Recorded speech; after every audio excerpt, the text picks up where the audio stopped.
A customer demands a stereo refund, leading to a tense showdown with his brother. Earrings spark a heated confrontation while a frustrated customer faces off over a waiting game. An unproven claim raises tensions and upon negotiation turns sassy, testing the limits. Lastly, a ring appraisal takes an unexpected turn when a wife discovers betrayal, turning our place into a space for some fascinating real-life stories. Okay, so check it out. This customer rolls in wanting a refund for a stereo he got from the store. But guess what? It's not in perfect shape like you thought. The store can't do cash refunds, but they're cool with exchanging it for something else. This here? Yes. We just want our money back. The problem is I can't give you a refund. We just don't have that option. I can give you anything else that you want to use. All good, right? Nope, not for the customer's brother. He starts making a fuss, saying they sold his sister a busted thing. Sound cool, man. That's not cool, man. We want our money. They sold my sister some broken merchandise. He's not feeling pawn shops and thinks they can't get a cash refund. Les, the guy at the store, explains the deal, but the brother wants something better without spending more. Problem is we don't refund. That's right on your receipt. So if you'd like to get something else, I have no problem with that. We want something a whole lot better than what we got. Things get tense and Les gives him a choice. Take something else or hit the road. Please. You can take this stuff. Sir, listen. Sir, no. I will be forced to have you What you leave mean the- for who gonna do so? Brother goes for the drama, yelling and resisting being escorted out. Finally, they agree on a fix, but the guy bursts in again, causing a scene. No. I don't. Hey, why don't we come over on this side? Let's come on over on this side. Why don't we come over on this side? So, This time, they kick him out for real, kicking and screaming all along the way. come on, man. You don't want to be stupid. They'd eventually reached an agreement and the repair was underway, but the man decided to burst in once again to cause a scene. No! You broke me, man! No! All he got in return was his forceful removal, despite the fact that he was kicking and screaming like a little baby. A woman and her friend enter with hopes of selling a set of earrings. However, things take a confrontational turn when Les, in his characteristic playful manner, tries to strike up a conversation about their intentions for the money.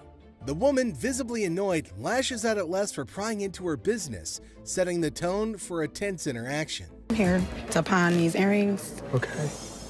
Trying to get $350 for them. Why do you need the money? It's none of your business why I need the money. Despite Les attempting to maintain a friendly environment, the situation escalates further. The woman vehemently rejects any inquiries about her personal life, responding with hostility. Why I'm coming in here to handle my business. That's not your business why I'm coming in here to do what I got to do. Les, seemingly undeterred, continues with his good-natured questioning, asking about the number of kids that she has, which only adds fuel to the fire. Then to piss her off even more. How many kids you got? I'm coming in here with my jewelry to get money. How many kids you got? She just told you. To intensify matters, Les claims to analyze the earrings, asserting that they aren't real diamonds. These aren't real? These are real. They are real earrings. They're just not real diamonds. They are. No, they're Yes, not. The revelation further infuriates the woman, leading to increased yelling and frustration. Sensing a potential physical confrontation, Byron, another employee, positions himself closer to Les to provide support if needed. leather coat you got on. It's 1,000 degrees. Who the wears leather? As the women realize they won't achieve their desired outcome, they decide to leave, expressing their displeasure with the establishment as they do. Get her hair fixed. Classic people. Supposed to be jewelry and long. Bull ass shot. Raggedy mother. Have a nice day. You bitch. Thank you. You damn. We got this livid customer going on a rant at the pawn shop, claiming he's been waiting for 2 hours. Been here for 2 hours, man. Then they got 11 windows. You got two working. How you doing? I'm finally here, you know what I mean? I've been in the land for like 2 hours. He managed to get his HD in, but Ashley, the cool and collected employee, is keeping it professional. You'd be out of here a lot quicker if you just Hold on, signed what is it. this? What is this? What is what? This ain't what he told me he was gonna give me. What did he tell you he was gonna give you? The guy's expecting $400, but Ashley's like, nope, you're getting 110. Our furious friend throws a threat like he's gonna crack heads. You're not getting 400, you're getting 110. Okay, well, you can't give me my 400. Sign that, and I'm then I'll not give you your saying money. You know what? Sir. See, you the type of motherfucker I've been caught outside and cracked you upside your head. Not cool, right? The folks at American Jewelry and Loan aren't vibing with that. Ashley's had enough, lays down the law, and says, respect or no money for you. Listen here, I'm a Go pimp. out front and get I'm a real your pimp. Go I'm out a real front pimp. I'll and put you get on. your back. I will put you on. Go Hold on. out You don't gotta front walk and up on get me. But this dude, he's got some wild stories talking about women on the street doing things for him. Get your Want to talk to you? You gonna talk to me with some respect? I got more women on the street out here hustling, doing things for me every night, every. Well, security's on point, keeping him at bay while he's still talking big. Y'all can't kick me out of here. Oh boy, someone's day at the pawn shop just hit a speed bump. Off this motherfucker, man. You feel what I'm saying? I know you just doing your job, big dog, but I drive with BMW. Sometimes even Rick makes a mistake, and the great Harrison is not at all happy about this one. A captivating scene unfolds as Bill strides into the store, his presence immediately catching the attention of the Pawn Stars crew.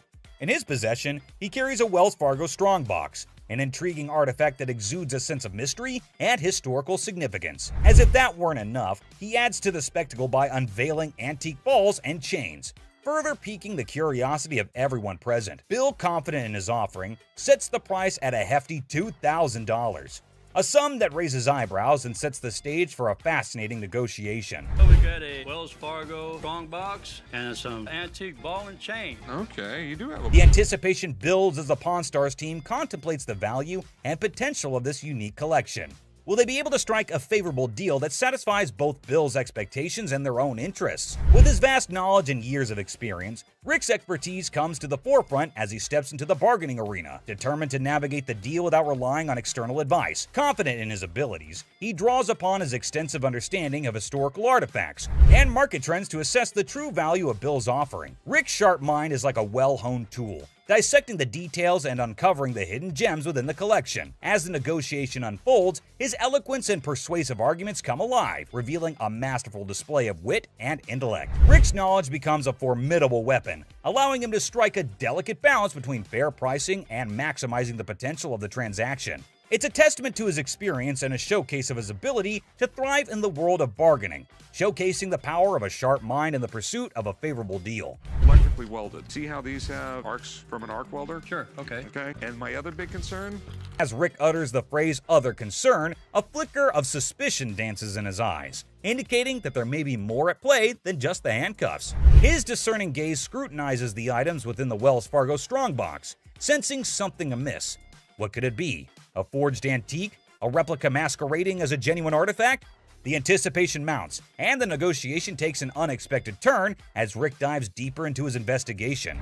Determined to unveil the secrets concealed within the box, Rick further adds that the box might actually be real, but the stuff in it is absolutely not. So that made him a little concerned about it, to which the man explains that the stuff was not in the box. He just kept it all in there. You always see a Wells Fargo strongbox in an old Hollywood Western, so this will definitely get a lot of interest from collectors. The bargain started at $1,200, but hey, we know Rick. He is damn good at bargains. He finally sealed the deal at $450. But obviously, we need a piece of expert advice over here. Mark, the man with all his knowledge and his beard, is called back to the store. Have you already bought this? That sounds bad. Mark further tells Rick the bad news. It was a complete fake. Damn it, Rick. Looks like Harrisons get pissed off on this show. But hey, another day, another lesson to be learned, right? Kicking off with this episode, which is sure to give you quite a jolt. Hey, how's it going? The episode just starts with a casual conversation between Rick and an old man. But look what he's got. Yes, my friends, you just laid eyes on an 1884 Colt that was used in the Wyoming Range War, also known as the Johnson County War. Goes with it. There's nothing like a good book after a good shooting. That's what I always say. And not to forget the book that comes with it. I mean, you gotta keep the rare flock together. Rick, as usual, begins his quiz, asked a whole lot of questions before investing his money into something that a normal person would have bought in a heartbeat. So how exactly did you get the gun? My father got this from the great-great-granddaughter of Fred Koch. Are these many questions ever asked while I go to sell something antique? Maybe. How would I know? I've just gone to the shops to buy something, never to sell anything. But wait, it seems like he practiced it the whole night, answered all the questions like a pro. That man did better than the rest of us would do in our lives. Tough college times. Wait, what did my eyes just witness? Rick narrating the whole Wyoming Range War story. Basically, large cattle barons feuding with really small cattle ranchers. The small guys were stealing cattle. It felt like a whole history lesson to me. I must say, Rick does have some insane knowledge about antiques. The way he narrated the whole thing was nothing less than an informative history class. Not gonna lie. Moving further, we see Rick's intelligence as he checked all the details provided on the document just like a professional would. This is a 45 caliber. This is a 45 caliber. It's a 5.5-inch barrel. That's a 5.5-inch barrel. This line, when you throw on a personal story that actually ties a cowboy to a gun, that's the kind of thing collectors love. I can see he clearly knows how to hit the proper note. But when you throw in a personal story that actually ties a cowboy to a gun, that's the kind of thing collectors love. Without a second thought, the man quoted $55,000 for the gun. What do you think? Are Rick and the old man on the same page? Well, for you to know that, you have to continue watching. I'd like $55,000. $55,000? And obviously, before getting such a huge amount out of his pocket, he wanted a second opinion on the matter, for which he called an expert. Get someone down here, he'll tell me if it actually belonged to this guy. To be honest, I really don't get it. How can one identify if it's original or fake by just looking at some words written on a piece of paper? Anyway, who am I to say anything? What we have here, it's really hard to make that connection.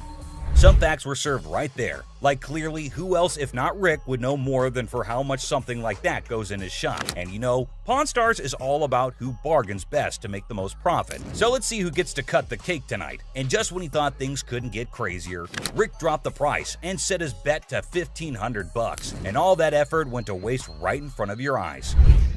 Yeah, I'm just not gonna be able to do that. I think maybe I'll see if I can maybe get some more provenance. That was pretty obvious. No one would want to sell an antique for this measly amount of money. Definitely not a very profitable deal. And with that deal went flying Rick out of Rick's hand. Pink coat.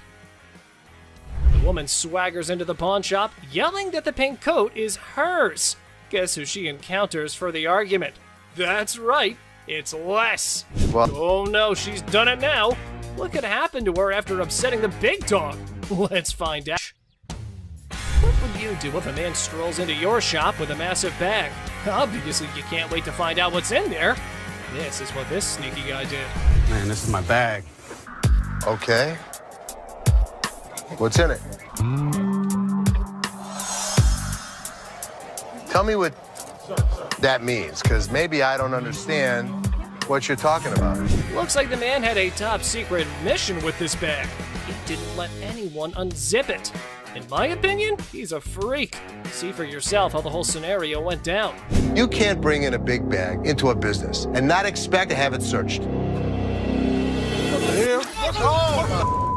Oh my God!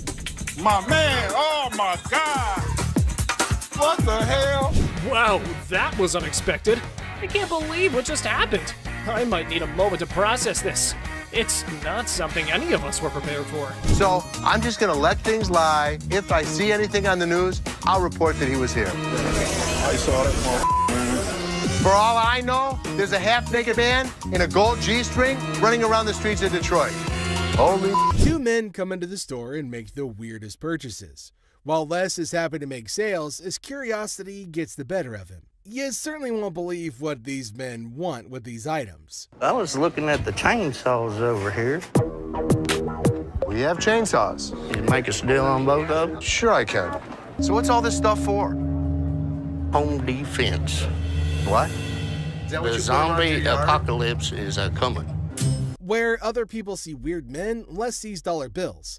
The veteran pawn shop owner goes into full salesman mode and makes even more profit from the hardcore zombie killers. Zombie apocalypse? But you know what? As long as they were buying, I'll listen to any bull they have to throw at me. Thank you very much. I'll have my guys write you up. I think we got a pretty good zombie kit today. Got us some chainsaws. You know what, Rich? You, get out of the store. Thank you. Seriously? You just came right in the middle of my sale like that? We sold it, right? Right. That's what matters. Yes, it does. I cannot wait till Uncle Les comes back. Well, ask one more time. Did you say get out of my way, you bitch? It's been brought to my attention that you have told Linda to get away from me, you bitch. Prove it. I ain't did nothing. Les is pissed with the gutsy move Tony pulled when he refuses to speak the truth, asking for proof instead. Tell me the truth. I did nothing but coach to a customer of mine. Les tries to make Tony confess by taking what he considers a softer approach. Tell me the truth and you'll be okay. It don't matter. I'm gonna lose anyway. What's the difference to me? Whatever y'all gonna do, man. What kind of attitude you got with me? It ain't you. Come on, man. You know what I'm going through out here. You know what she's doing on purpose. Do I give a as long as you make the sales? I make the sale. After trying one last time, Les manages to get a confession out of Tony. Well, ask one more time. Did you say get out of my way, you bitch? I told him to be a long bitch. Get the middle line. Since he confirmed he did violate the rules, Tony bags himself a suspension. All right. See you Saturday. Maybe. Although he successfully delivered punishment to Tony, Les failed as a boss when he refused to try to know what could have led to the issue. How many chances can I give this guy? Ashley, how many chances can I give you? Me? You! Seth calls in Ashley, Seth, and Karen over to his office to go over the results he got from their mystery shopper. While making rounds through the shop, Les finds out Rich wasn't in his post. Where the hell is he? Rich! Seeing that Rich had left the business in a bid for pleasure, Les calls him over for a chat in his office. I'm looking for you in layaway. Where the hell are you? I gotta sit in layaway all day long and just wait for something to happen? I needed to take care of something that was out on the floor. Les threatens to fire Rich, who had been a loyal employee at the shop for over 20 years. Karen attends to a couple who come in looking to buy a ring. Can I try it on? You sure can. It's beautiful. The lady seems to think the ring isn't the right fit, so she asks to see more before she can make her choice. What about the color and clarity? It's a white gold band. You're looking at about a carat. Karen, being as helpful as she can, tries her best to give the details of the ring the lady picked. However, she seemed a little bit unsure with the way she was explaining, so Ashley approached with the hopes of helping. Yeah, it's round stones. Oh yeah, these are round stones, and these are all G color, VS clarity. How much about for that one? This one is going 1,000.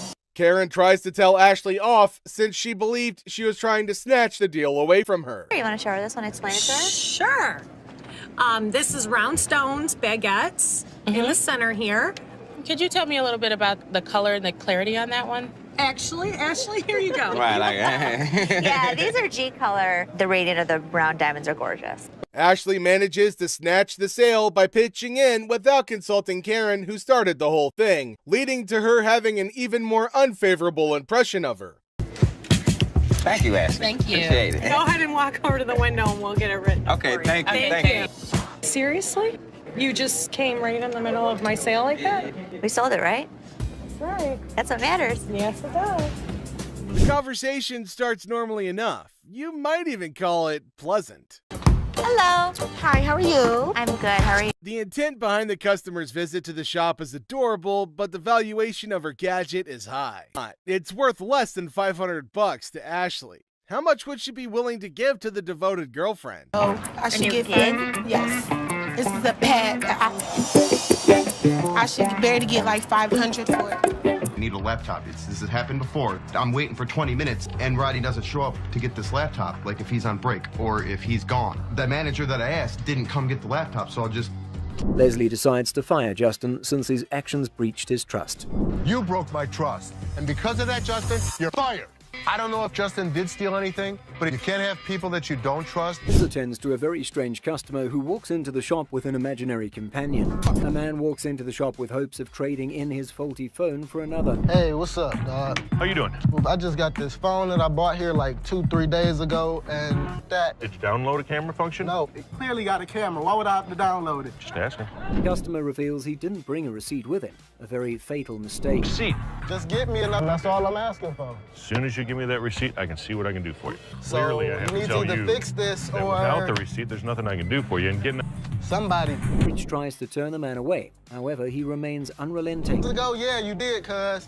What kind of phone is it? It's an iPhone, clearly. Yeah, but we haven't had one of those out for sale since I've been here in 6 months. We I have mean, no I phones. just seen you in 2 weeks. The customer tried to point out the employee who sold him the phone. However, he outed himself as a liar when he made mention of a time frame different from the one he called out earlier. Yes, I clearly did. Thank you very much. I appreciate you coming on over here. You can go back to selling that computer. No, hold on. No. Don't touch him and let him go. Man, you and your mohawk, shut the hell up. My mohawk doesn't talk. I talked to the manager or somebody. The goatee is the manager, and he's telling you to either give me a receipt or get the hell. Without any evidence to back the man's claim, Rich asks him to take his leave. These phones right here, what about that one right there? Did that one work? Pull the things up over your ears a little because you clearly can't hear me. There, it's off. Phone work. It's a simple question. Does phone work? You know what? Can you go show him how it works? Take a picture out in the parking lot. Having had enough of his rude countenance, Rich asks for help in kicking the man out. Okay, just don't touch me then. I'm gonna be back. I'm coming for my money. Clear? Send me a picture of the receipt. Clueless heist hijinks. Well, howdy there, folks. We've got a Lone Ranger in the pawn shop sipping on his secret drink like he's the king of mystery. Little does he know, he's the star of a hidden camera show. Talk about being clueless and camera shy. Hold your horses. Looks like our man might be plotting some grand heist, doing his best Sherlock impression. He's scouting the joint, probably trying to find the perfect spot for his not-so-genius plan. But wait, he's still in the game. What on earth is he searching for in the pawn shop? Maybe lost treasure for his car keys? The suspense is killing me. Oh dear, he's now at the other counter. This fella is like a headless chicken wandering around without a purpose. Somebody give him a map or a snack at least. Buckle up, folks. Our wannabe detective just upgraded to a full-blown thief. Watch him waltzing around planning the perfect crime, and bingo! He pulls off a smooth exit, leaving the scene like he just won a game of hide-and-seek. Hold your belly laughs, our genius thief is back on camera, sneakily hiding his loot in his trousers. Smooth moves, my friend, smooth moves. And there he goes, strolling out of the pawn shop like he's won the lottery. Thinks he's the mastermind of the century, leaving behind a trail of stolen goods and a whole lot of laughs. What a character. Antique computers. Have a good day. You wonderful. So much. You too. Two tech-savvy grandpas strut into a pawn shop, seeking a fortune for antique computers. Instead, they're hit with a vintage rejection. Bastards, you can't give me a dime for... Oh, man. When one grandpa clumsily breaks a computer, he pulls a move straight from the sitcom handbook. Accidental comedy at its finest. Now you could have that. Put it in the... Oops, one grandpa accidentally smashes a computer, blaming the seller. He theatrically tosses it toward the dumpster, thinking it's a mic drop moment. The seller, the true comedy connoisseur, chuckles at the failed dramatic exit.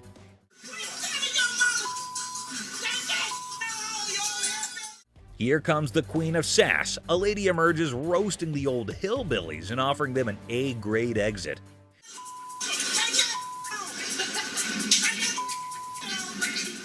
She declares her reign over Detroit toughness and leaves them pondering a future career in comedy security.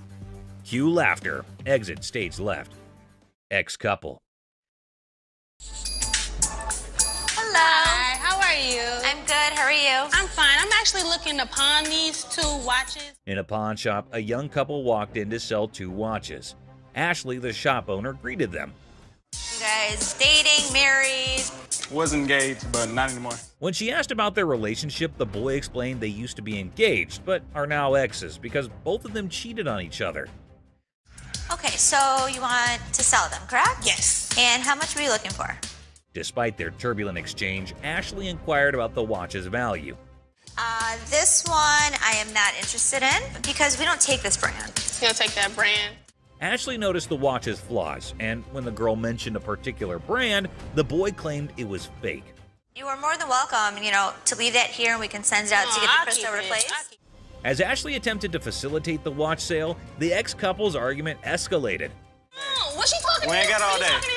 No, you weren't. Shut up. The situation took an unexpected turn. You never had no life before me. I won't. You never had no life before me. Girl slapped the boy, turning the pawn shop into a battleground of emotions.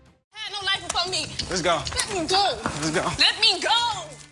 The situation escalated post-slap as the boy, fueled by anger, forcefully dragged the girl outside. I walk outside and the lady comes back for her watches. I wish you luck. Ashley returned the watches to girl by going toward them and wishes them good luck. Shark costume.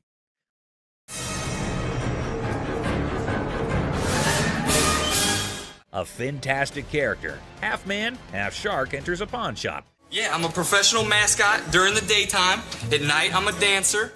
Claiming to be a daytime mascot and a nighttime dance sensation. $800, that's all I want. This guy is so bizarre. Les, skeptical, questions the shark man about his $900 financial request, leaving the room stunned.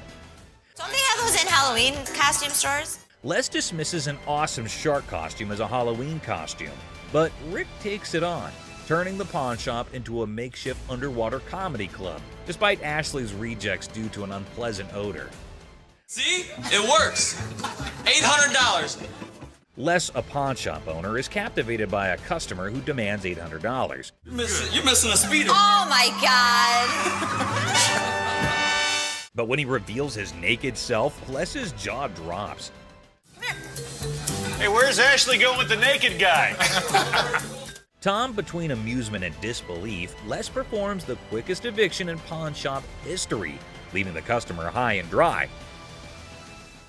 Ching Chong TV. Girlfriend's about to fly back home without me. I have no money. It's the only way I'm gonna be able to go. Right. I want $200 for it. 200 for that? A hat-wearing kid strolls into a pawn shop, hoping to score $200 for his TV. The seller, feeling frugal, counters with a generous $15. What brand is that? Ching Chong. The boy, trying to lighten the mood, drops a Ching Chong brand joke, turning a place into a comedy club for skeptical sellers. 200 for that? Yeah, never gonna happen. 13-inch TVs are selling for $15. Our persistent TV peddler keeps pushing for more cash for his 13-inch Marvel, but the savvy seller sticks to his guns at $15. Come on, please. I don't want to get stuck in a tray. The boy, desperate to impress his TV-loving girlfriend, gets sadder than a clown without his makeup. Girlfriend's about to fly back home without me. I have no money. It's the only way I'm gonna be able to go. Right. I want $200 for it. 200 for that? The seller, unamused, directs him out, ensuring love won't cost him more than $15 today.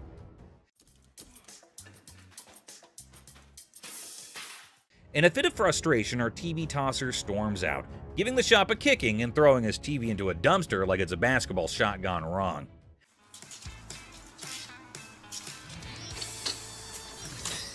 The seller, shaken but not stirred, mutters, "Idiot," and commands him to exit. You're gonna make me leave? Pretty much. Get the f out of here. Get off my property. Asserting his control over the TV-tossing theatrics. It's a dumpster-diving comedy masterpiece in 3 acts. Brain, not brawn. I got a loan on my wife's ring. Yeah? And when I first started coming here, I got a VIP card. I got more on the loan. Now you guys put me to a gold card, and I get nothing out of it. A bald customer, frustrated over a loan on his wife's ring, seeks resolution from the manager over a VIP card upgrade and the perceived lack of benefits. Tensions rise as they discuss the situation. No, the VIP is the gold. They're both one the same.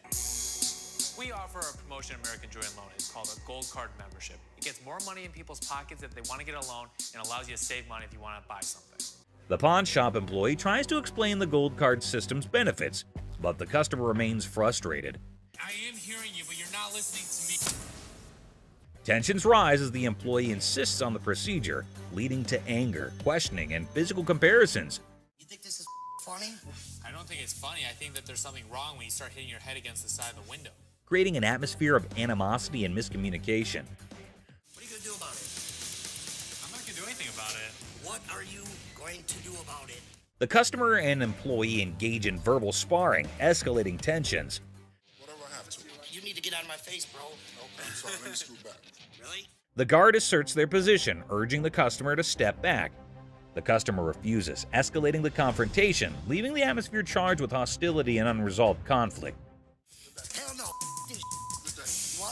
Whatever you got to bring. Come on! The customer's unwelcome invitation intensifies, leading to an unresolved atmosphere. That's what I thought. The customer's confrontational tone suggests a potential fight, escalating tension and the possibility of a physical altercation. So this customer walks into the shop with this antique necklace, claiming it's been passed down through generations. Can you help me, sir? I'm trying to get a nice deal on my antique necklace. It's been passed down from generation to generation. My grandfather gave it to me. Okay. Les isn't exactly doing cartwheels because this necklace isn't blinged out with diamonds or gold, just some crystals. But the customer's on a mission for a sweet deal, even if it's not a precious metal masterpiece. My grandfather gave it to him. But Les, being more into precious metals than history, isn't interested. So how much can I get? Well, you can't get anything. It's not diamonds, it's not gold, it's just crystals. Now hold up, Les spots the customer's rings and gets that twinkle in his eye. But the customer's all like, I want a deal on the necklace, dude. Les, though, is playing hardball, saying they only dance with precious metals. No crystals invited to this ball. Customers' rings catch Les's eye. I'll take your rings. Rings ain't for sale today. How much would you pawn this for? I won't take that in pawn because we only take precious metal. Now cue the shouting match. Back and forth negotiations, but it's like a standoff and no deal is going down. Now, take it. Well, I think you need to work something out with me, man. What he standing here for, man? Tell me, brother.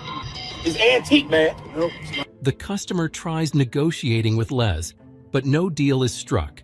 The security, though, offers a deal of their own. Customers are not thrilled, yelling about deals and fairness. It's a bit of a scene, you know? But here's the twist. Les finally gives in and says, alright, give me those rings. Customer storms out, still yelling a bit. Whew, man. Antique shop life. Am I right? I'm antique, bro. I don't want to talk. Me and you. No deal. Deal. No deal. How much you gonna give me for? I'm gonna talk about it on the way out the door. Hey, hold on, man. Hold on, bro, man. Hold on. I can leave on my own. Hey, what's up? Big fella? Have a nice day. Give me something. Give me the ring. I'll take the ring in pawn. Don't worry about it. These two guys roll up to the pawn shop claiming they got hustled out of their laptops and dropping hints that a shop employee might be in on it. Tough back.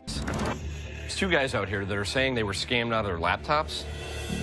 Les, the big boss, gets called in to handle this mess. As the duo spills their story, turns out they handed their laptops to some lady outside the shop, lured in by the promise of cash and laptop return. Tell me. She pawned 2 of our laptops, and she told us she was gonna give us the money and the laptops back because she knew somebody. Les is legit shocked. These guys expecting help after a sketchy deal? Nah, no way. You can see it on his face. Neither. Okay, wait, you pawned something? Yes, she had the ticket. When did you pawn it? Today. Now the guys want Les to switch the ticket for the laptops, but Les is playing detective. He's like, when did this supposed pawn deal go down? Today, they claim. Les smells something fishy and wonders if his employees are pulling a fast one, out of his way to help them. That's where we were trying to contact the owner because we want. I am the owner. I was just trying to switch the ticket so she can't have them. Can, it's in her name. Legally, Les says the laptops belong to the lady. He can't just hand them over. The guys are desperate, suggesting a name switch on the ticket, but Les is like, nah, those laptops are technically hers. I wanted to know if I can't do it because, according to law, they belong to her, not you. Oh my God, Sal.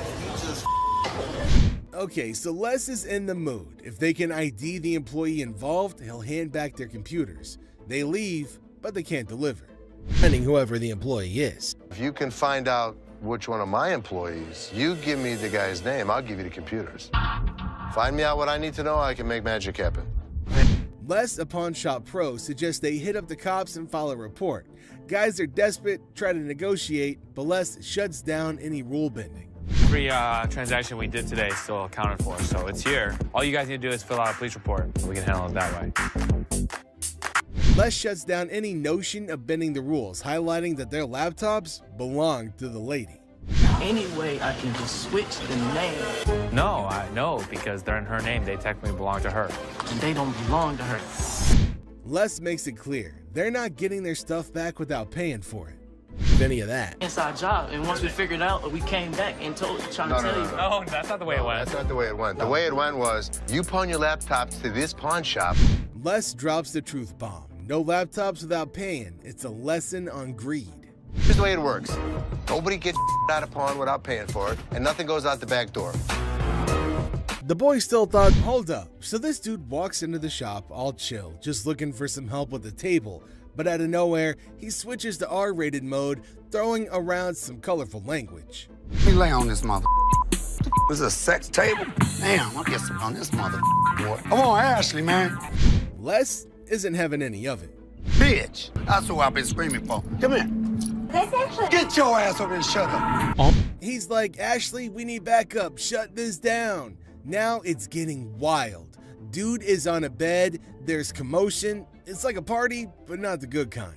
Get kicked in the face? Look, let me ask you something. No, you be quiet. Look, come this way, baby. If you let me, I'll be slapping that ass. Les steps in and drops the truth bomb. We're not turning this place into a free-for-all. But hold on, he's not just playing referee. There's the threat of a face kick. Yikes. Really? We don't think so? You don't disrespect my daughter-in-law? Les isn't messing around. He tells the customer to get off the bed, making it crystal clear, don't mess with my family. It's family. I'll tear that up, boy. I'll tear that up. Tear that out of here. Understand that? Don't The customer throws out an apology, but man, what a scene, right? with my kid. I'm sorry, man. Don't with my kid. I'm sorry, Les. I'm sorry. Golden State Warrior ring. I just got engaged, and I heard you had a 75 Golden State Warriors ring, and I was thinking that would be perfect for my fiance. This man came into the shop to buy something, which is odd because most people come into the shop to sell something. This man, on the other hand, was interested in Rick's 1975 Golden State Warriors ring, but Rick was unable to but laugh at this. Rocco, will you grab me that ring? Sure. That is a brave man that would give his fiance a championship ring. Even though Rick keeps on laughing, asking why the man is giving a ring like this to his fiance, we understand that the buyer isn't pleased with Rick's antics. So what I did was I brought pictures of another 75 Golden State Warriors ring. The buyer produced photos of another Golden State Warriors ring and attempted to match them, which they did. Then he asked if it was a genuine diamond and if Rick had checked it. Rick told him that the stone was genuine. Perfect. Have you tested the diamond? Oh, yeah, it's a real diamond. It's a real diamond, okay. The buyer then proceeded to use his own tester to determine whether or not the diamond was genuine, as he was a collector and dealer of sports memorabilia himself. But as he went to test the diamond, it didn't pass. It's not testing. That's because you have a really cheap tester. So Rick stepped in with his own tester, which of course revealed that the diamond was genuine. Even though Rick was irritated by the whole thing, he chose to be courteous to the man. First find on mine. Okay, I will trust that. The buyer requested for the amount after the ring had been tested, which Rick believed to be $11,500. The purchaser, on the opposite hand, had a budget of $5,000. Any 11 grand, that's what I can do. That's your bottom line? Yeah, Okay. best price. Because Rick refused to go any lower than $11,000, the buyer was forced to leave the business unhappy and empty-handed. I didn't think he was going to go 5,500, but I thought, he'd work with me a little bit. But he seemed like he wanted to punch me in the face. Wells Fargo's safe deposit box. What do we have here? Well, we got a Wells Fargo strong box. This man arrived with a Wells Fargo safe, an antique ball and chain, and a couple ancient handcuffs. The seller was asking roughly $2,000 for everything in the package. All right, well, tell me about these things. This ball and chain right here actually comes from the Human Prison. It's the oldest prison in the state of Arizona. Folsom Prison was Arizona's oldest prison, and the handcuffs belonged to it since the late 1800s. Here's my concerns. When they forged chains back in the 1800s, it was just hot welding together.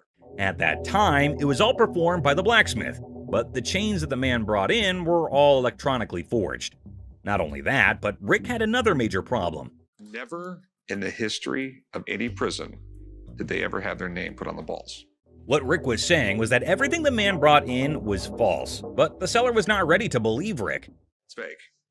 What makes you an expert on this stuff? I've been buying and selling this stuff my entire life. Even if the contents of the package were phony, there was a chance that the box itself was not. So Rick made a deal for the box and left the rest. Box, I'll give you $400 for it. I want $1,200 for it.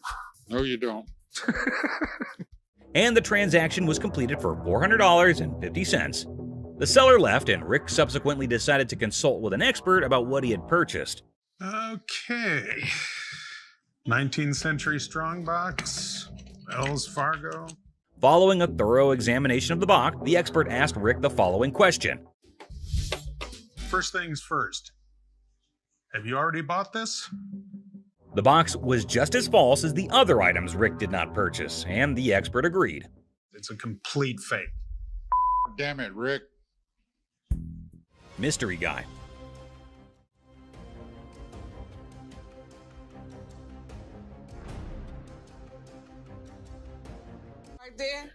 Here they come again. Hang on to your hats, folks, because we're diving into one wild tale. Picture this: a mysterious dude looking like a secret agent casually strolls into a pawn shop, acting like he owns the place. The shopkeeper, eyes wide open, can't help but stare at this walking enigma. I mean, who wouldn't? He's like a riddle on two legs. Now brace yourselves for the craziness escalates. Our mystery guy isn't flying solo. He's got not one, but two ladies in tow. A trio causing a ruckus. They swagger up to the counter, and out of nowhere, the guy dramatically declares that the ticket he's waving is faker than a rubber chicken. Everyone in the shop, imaginary files included, gasps in surprise. Her on the ring, or get the ring back. She's got a receipt. Let me explain to you. This is a counterfeit ticket. Hold on to your giggles. The shopkeeper, smelling something fishy, turns into a detective. With a sneaky grin, he tells the trio to chill and confidently says, "I'll prove it's a fake." The suspense builds as he brings out the real ticket, examining both like he's some ticket art connoisseur. This is the amount of numbers that are here. Okay. Number 2 is state law mandates. Hold on to your funny bone. The shopkeeper spots the differences quicker than yelling "fake alert" with a big old grin. He declares, "Nice try, folks, but your ticket is faker than Monopoly money." Cue the imaginary mic drop in the background. But whoa, Nelly, the trio isn't throwing in the towel just yet. They get into an energetic discussion, pointing fingers, thrashing arms, and hollering as though they're contending in a yelling challenge. It resembles something out of a sitcom, and you can't resist the urge to chuckle at the idiocy. In the grand finale, our mysterious guy and his partners in crime admit defeat. Looking a tad embarrassed and probably feeling a smidge silly, they storm out of the pawn shop. The shopkeeper, now a hero in counterfeit ticket detection, is left with a bunch of baffled onlookers. And there you have it, a hilarious adventure that's weirder than fiction and funnier than a clown on a unicycle. Comedy gold, my friends, comedy gold. In another scenario, a woman, believing her husband pawned her $5,000 wedding ring due to financial struggles, approaches Ashley seeking its return. I was doing my husband's laundry this morning, and I pulled his wallet out. There's a pawn slip from you guys. I put it back in his wallet. However, lacking a pawn ticket or any proof of ownership, the situation becomes complicated. Ashley, empathizing with the woman's plight, requests a police report or any documentation to validate her claim. The woman refuses, adamant about not involving the police, and tensions flare. I get why he did it. I just want to come in, pay for it, and get my ring back. Did you make a police report? No, I didn't make a police report. The hell am I going to make a police report for? I'm not going to call the cops on my husband. I'm coming to you to get my ring back. Facing an impasse, Ashley is compelled to ask the woman to leave. The exchange becomes heated, and Ashley insists on her departure, prompting the customer to leave the store. Your butt out here and you assist me out. Please, bring it. That's all I want is my ring. That's it. It isn't Take that hard. your pretty little feet, walk your pretty little legs out of here. You are nuts. Just go back there and give me my. How hard is it? You can't just go back there and type in a name? Do you shut up for a second? Never shut Get the hell out of here! No! It's time to go! Up yours! We've got this customer dealing with some money woes and trying to hustle up a quick $100 by pawning his stuff. Issues that needed solving post-haste. I'm trying to get all my stuff out. So, what are you looking to do with that? I'm looking to get $100 for it to help me out. But here's where the plot thickens. The guy's asking for a Benjamin, but all Seth and Les can dish out is a humble $10. the hell is that gonna do for you? $100 will help me move my out. It'll feed my dogs if I have to, wherever I find. Our seller buddy thinks that $10 isn't gonna cut it for his grand plans, like moving out and feeding his dogs. You know, fair enough, but that's the best they can offer. He tries to haggle for $50, but Les shuts it down, giving him a reality check. That's all Seth and Les can offer. What the do you mean it's gonna be a good start? The $10 isn't gonna be. Why couldn't you do 50 for this? Now, here's where things take a wild turn. Instead of just taking the tenner, our friend gets all sassy. Les, not one to take disrespect, drops the cash on the counter, and you won't believe what happens next. Disrespecting me, trying to hand my back to me. I'm not having that. No. Are you kidding me right now? The guy refuses to pick up the cash, calling it disrespectful. Or to do this, that's disrespecting you. What the is your problem? Les, not having any of that nonsense, lays down the law. Pick up your money or hit the road. But our stubborn friend goes all, Pick it up. You want to treat me like a bitch? You're gonna be the bitch. Pick my up. Pick my doll up. Are you insane? This dude walks in with a ring, wants an appraisal, but little did he know his wife was about to unleash some serious drama. Ashley's just trying to do her job, and suddenly, bam, it turns into a full-fledged soap opera. Right here. I also wanted to know how much you guys will give. This dude is literally sweating bullets, and his wife ain't having any of his nonsense. She calls him out for pawning her ring without telling her. What are you doing? He wanted an appraisal on this ring. On my ring? I'm gonna go grab me some popcorn, cue the drama. Bull. Why'd you take my ring? You're a liar. You needed bike parts and didn't have the damn money. And all of a sudden you got my damn ring. Oof, she slaps him not once, but twice. Ouch. Ashley's just standing there, probably thinking, what in the pawn shop drama is going on here? Bonds? Wanted to know how much it was worth, that's all. Why'd you take my ring? I gotta say, no need for security here. The wife's got it covered. She demands to know how much the ring was worth, and the poor guy's just apologizing left and right. The drama here is so intense, it's like a reality TV show unfolding right there on the spot. Couple reaches home. And I am dumbfounded. You're a idiot. Well, Yeah, he's it's the one that hers. gave it to me. That's hers. Just give him the ring. Thanks. Okay, hold on. This customer's on an entirely different level. Picture this, she walks into the shop wearing the coat that she wants to sell. Classic Shannon move, am I right? I'm good, how are you? I'm Shannon. Hi, Shannon. How much would you give me for this? How much you want? At least $1,000. Les asks her how much she's looking for, and Shannon's like, at least $1,000. Les throws out a cool 100 and she loses it, saying she wants more. 100 for this motherfucking coat? I want more than 100. But she claims the coat's made of fox, rabbit, bird, whatever she feels like saying. Made of. Ma'am, Okay, you got me up. it's Fox. This is a rabbit, a bird, whatever the I want it to be. So the guys, being who they are, decide to troll her a bit, and Les even pulls in a fur expert who says it's worth $1. You gonna give her more than $100 on that? I will give her more than $1. What the $1? Hell, who the is he? He's my fur expert. Shannon isn't having it and causes a scene. Security gets involved, and she's out the door. Security too? There you go. Oh! Y'all motherfuckers don't know who y'all with up in. A female customer arrives claiming that her niece purchased a lovely earring from the store. However, upon closer inspection, she discovered that a diamond was missing. The catch? You guessed it, no receipt. Without proper proof of purchase, she hoped to return the earring and secure a refund. But in this next episode, this person walks in with a really interesting gun. But how interesting? You're about to find out. Yeah, it's like something James Bond would wear. Yeah, right. You just saw that, huh? But that's not out of a James Bond movie.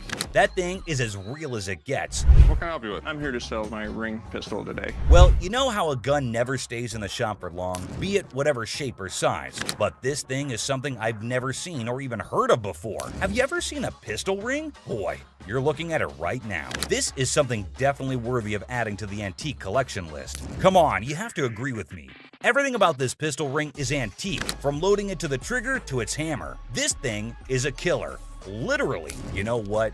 If I ever went undercover on a mission, I would definitely carry this cute little devil. James Bond, we just found your vibe, and I know Rick would agree with me too. Yeah, that man seems very particular about the price he's going to ask for that dangerous ring. I'm looking to get $9,000. I'll use it to buy some of the things I collect more often. I personally would wear that ring everywhere. It's an all-in-one combo, kind of a hidden treasure who can double up like your personal bodyguard. It's unreal how cool this thing is. But hey, did Rick just contradict me? Wear them just for fashion. Damn, Rick has got a good sense of humor, not gonna lie. Seriously, getting hit by that mini pistol ring would definitely hurt your ego hard, man. It's also seriously a gun. I mean, it would really hurt getting shot with this thing. And oh, I kid you not when I say that the man clearly did his homework right. He literally asked for $9 grand in the blink of an eye. I mean, that piece truly is a showstopper. But that expensive? Damn. A $9 grand.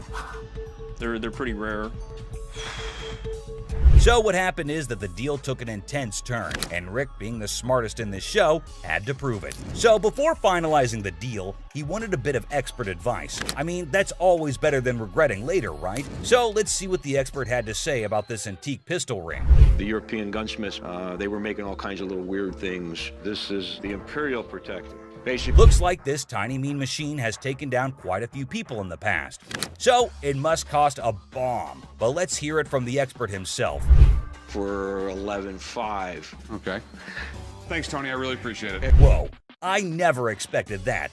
$11.5K? That's crazy. And just look at the size of that thing. That thing is golden for sure. But as you know, Rick plays by his own rules, and I'm curious to know what he has to offer. I'll give you $3,000 for it.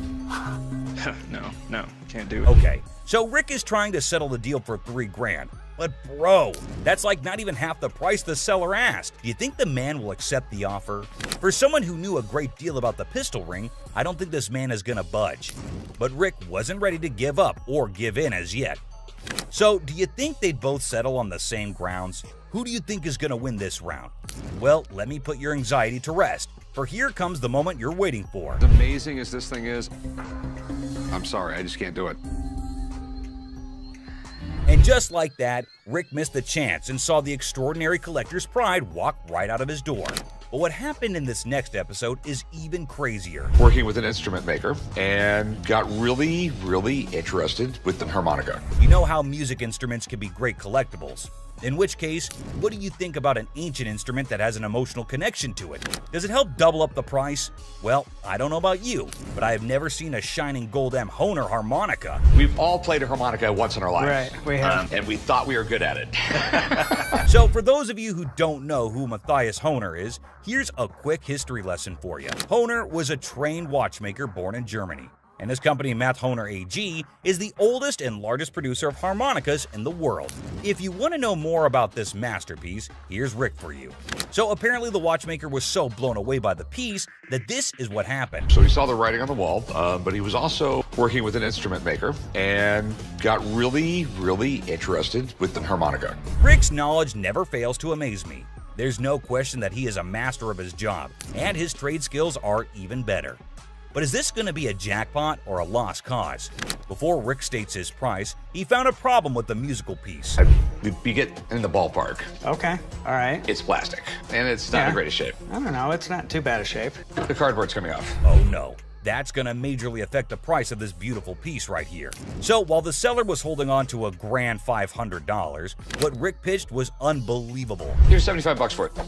It cost $75. Wow. I would feel humiliated if I was that harmonica right now. I mean, come on, man, it's not that bad. But what can I say? Rick knows better. And the seller wasn't ready to back up, and even had a genuine reason for it. $1 to fill my truck up with gas right now. I can't take 75. I find the man reasonable. The least you can do is compensate his gas. But as you know, there are no emotions involved in business. Rick's not taken aback by anything, and sticks with his price, but he failed to grab the deal. I think he wouldn't mind much though, because the harmonica was plastic, and it was also peeling off in some places. So sadly, the seller needed to go back home with the broken instrument, and he couldn't even make enough money for gas anyway. Next up, we got this interesting thing that you'd never expect at a pawn shop. The guy just pulled in the parking lot with a boat he wants to sell. So Chum and I... Yes, it's a freaking boat! What you're looking at is a 1958 Sea Flight Glastering, and this is no common sight, y'all. Rick and Chum came to take a look at the huge and fascinating boat, and it looks like they already like what they're looking at. 57 Chevy, didn't they? Sure did. Is it a convertible? And how can something start without Chumley's irrelevant questions, right? Like always, he was more worried about the boat being convertible or not. Well, Chum, you definitely cannot expect everything to be fancy, okay? Despite that, I can't help but love Chumley's confidence. Meanwhile, the seller has made up his mind to demand a hefty $10,500 for the boat. Let's hope he can make just as much from the master of negotiation. And this time, the item in question was a timeless beauty, created in 1958, standing tall, defying the effects of time. Whoever maintained it surely did it with the utmost care and dedication. Great work right there, but I think someone is already getting busy coming up with the numbers. It looks just like the 57 Chevy I got for the old man's birthday. It's definitely tempting because Rick's already deciding how he was going to pitch this look-alike a 57 Chevy. this Glastron boat is awesome, but boats are tough to sell, so it has to be a home. Like he already said, boats are money pits. I mean, nobody would want to keep this huge boat in their homes as an antique. Quite rare, as the word suggests itself. But this seller is definitely giving Rick tough competition. With all that USP knowledge he was throwing about, he came in here ready to face the pawnbroking world. Do you know why? Because it was a little 17-foot boat. No, because it was fiberglass. No more wood boats. Wood boats were moving out. But what happened next was totally unexpected. 10-5. In an unexpected turn, the owner of the boat bravely revealed a startling price tag, $10,500. Wow, that's crazy. What do you think Rick is gonna do? Will he buy it or break it? I don't even want to make you an offer. There's too much work that's got to be done for me to make anything. Did you see that? Rick didn't even make an attempt to convince the donor to accept a lesser price. But that's exactly what the show is all about, expecting the unexpected. Good day, sir. Have a good day, my man. Yes, sir. Oh, mother. Oh, man. Who the you calling him? Really? You the ugliest two sisters I've ever seen in my life. Check out the wildest, most intense moments on Hardcore Pawn, where customers and staff bring the heat. And also get ready for some serious craziness at the pawn shop. Just another day at the pawn shop where we've got a mix of decent customers and, well, some pretty pathetic ones. Take this guy, for example. He may seem all laid back, but is he really? What you got here? That's a watch my grandmother gave me. Wow, this dude received a watch from his grandma, which is pretty sweet, right? But here's the thing. He's convinced it's solid gold and expects a fat stack of cash for it. Well, let's hook him up with the amount he's hoping for. Let's find out. 500. The problem is the metal on it is just stainless steel. Well, the metal on it is just stainless steel, so that's disappointing. But how will this guy take it? Yeah, you see this discoloration on the side? No. You don't see the rose? Whoa, hold up. This dude just flat out rejected it without even taking a peek. Talk about a major red flag, am I right? Less than explain. In between the links were gold plated. The gold plating had rubbed off. The watch had no value. And then this guy's like, can I get someone else to check it out then? Because Les shut down his hopes of getting any cash. Whoa, okay, Mr. Expert. This dude is seriously not happy about it. Value. It does have value. How about your chain? You want to pawn me your chain? Anyway, being the sweetheart that he is, Les brings in another dude for a second opinion, just to be fair. But what happens next is totally mind-blowing and straight up disrespectful. Brace yourself for this one. It's gonna shock you. Does this bozo know what he's doing? Well, I wouldn't really call him names. Seriously, this dude needs to chill and get a grip. I mean, who does he even think he is? Anyway, from that point on, things started spiraling down, and honestly, it's for all the right reasons. 500. Nothing. Stop being a bitch. Now, Les ain't about to tolerate any disrespect, and nobody should. And this jerk is about to experience a dose of his own medicine. And let me tell you, it's not a pretty sight. Check out what Les has in store for him. Give me my mother... Man, come over here and pick this bitch. Oh man, this dude is about to get serious flipping off, I kid you not. You know what goes down with idiots like him? They're in for a rude awakening. You, get him. Yeah. Let's go, my man. Have a good day, sir. Have a good Gotta admit, that was seriously hilarious. What did Les have to lose? Nothing at all. But this guy, oh yeah, he got exactly what he deserved. The man just couldn't stop with the curses. Yes, sir. Let yourself out. Let yourself out. Oh, you think this was intense? Well, hold on tight because you haven't seen anything yet. So this dude walks in, right? And he brings in some equipment, no beating around the bush, and straight up expects a cool $100 for it. Can you believe that? Like, I'm trying to get at least $100 for it. $100,000? Yeah. I won't even be able to sell it. Well, the guy just flat out tells him that there's no way he can cough up $100. So the customer's disappointed, but hey, at least he's keeping his cool, right? So how much can you give me, man? $20. Well, we're clueless about what this dude's gonna pull off next. But hold up. Seth comes swooping in to handle the situation like a boss. Let's see how he tackles it. Sitting on the back? Do you know what it is? It don't matter how many you sitting on in the back. Because then I can't. Well, things are seriously heating up, and it's turning into a real mess. Seth tries to talk some sense into the guy, but he's just not cooperating. And instead, he's shouting like there's no tomorrow. Dollars for this. You paid $200 for that, I overheard? Yeah, I mean, Really, you paid $200. So Seth breaks it down for him, saying it's not even worth $100. But this dude is now causing a scene, making a big fuss that's grabbing everyone's attention, to be honest. I'm trying to get money for it. I've been waiting in this line for an hour.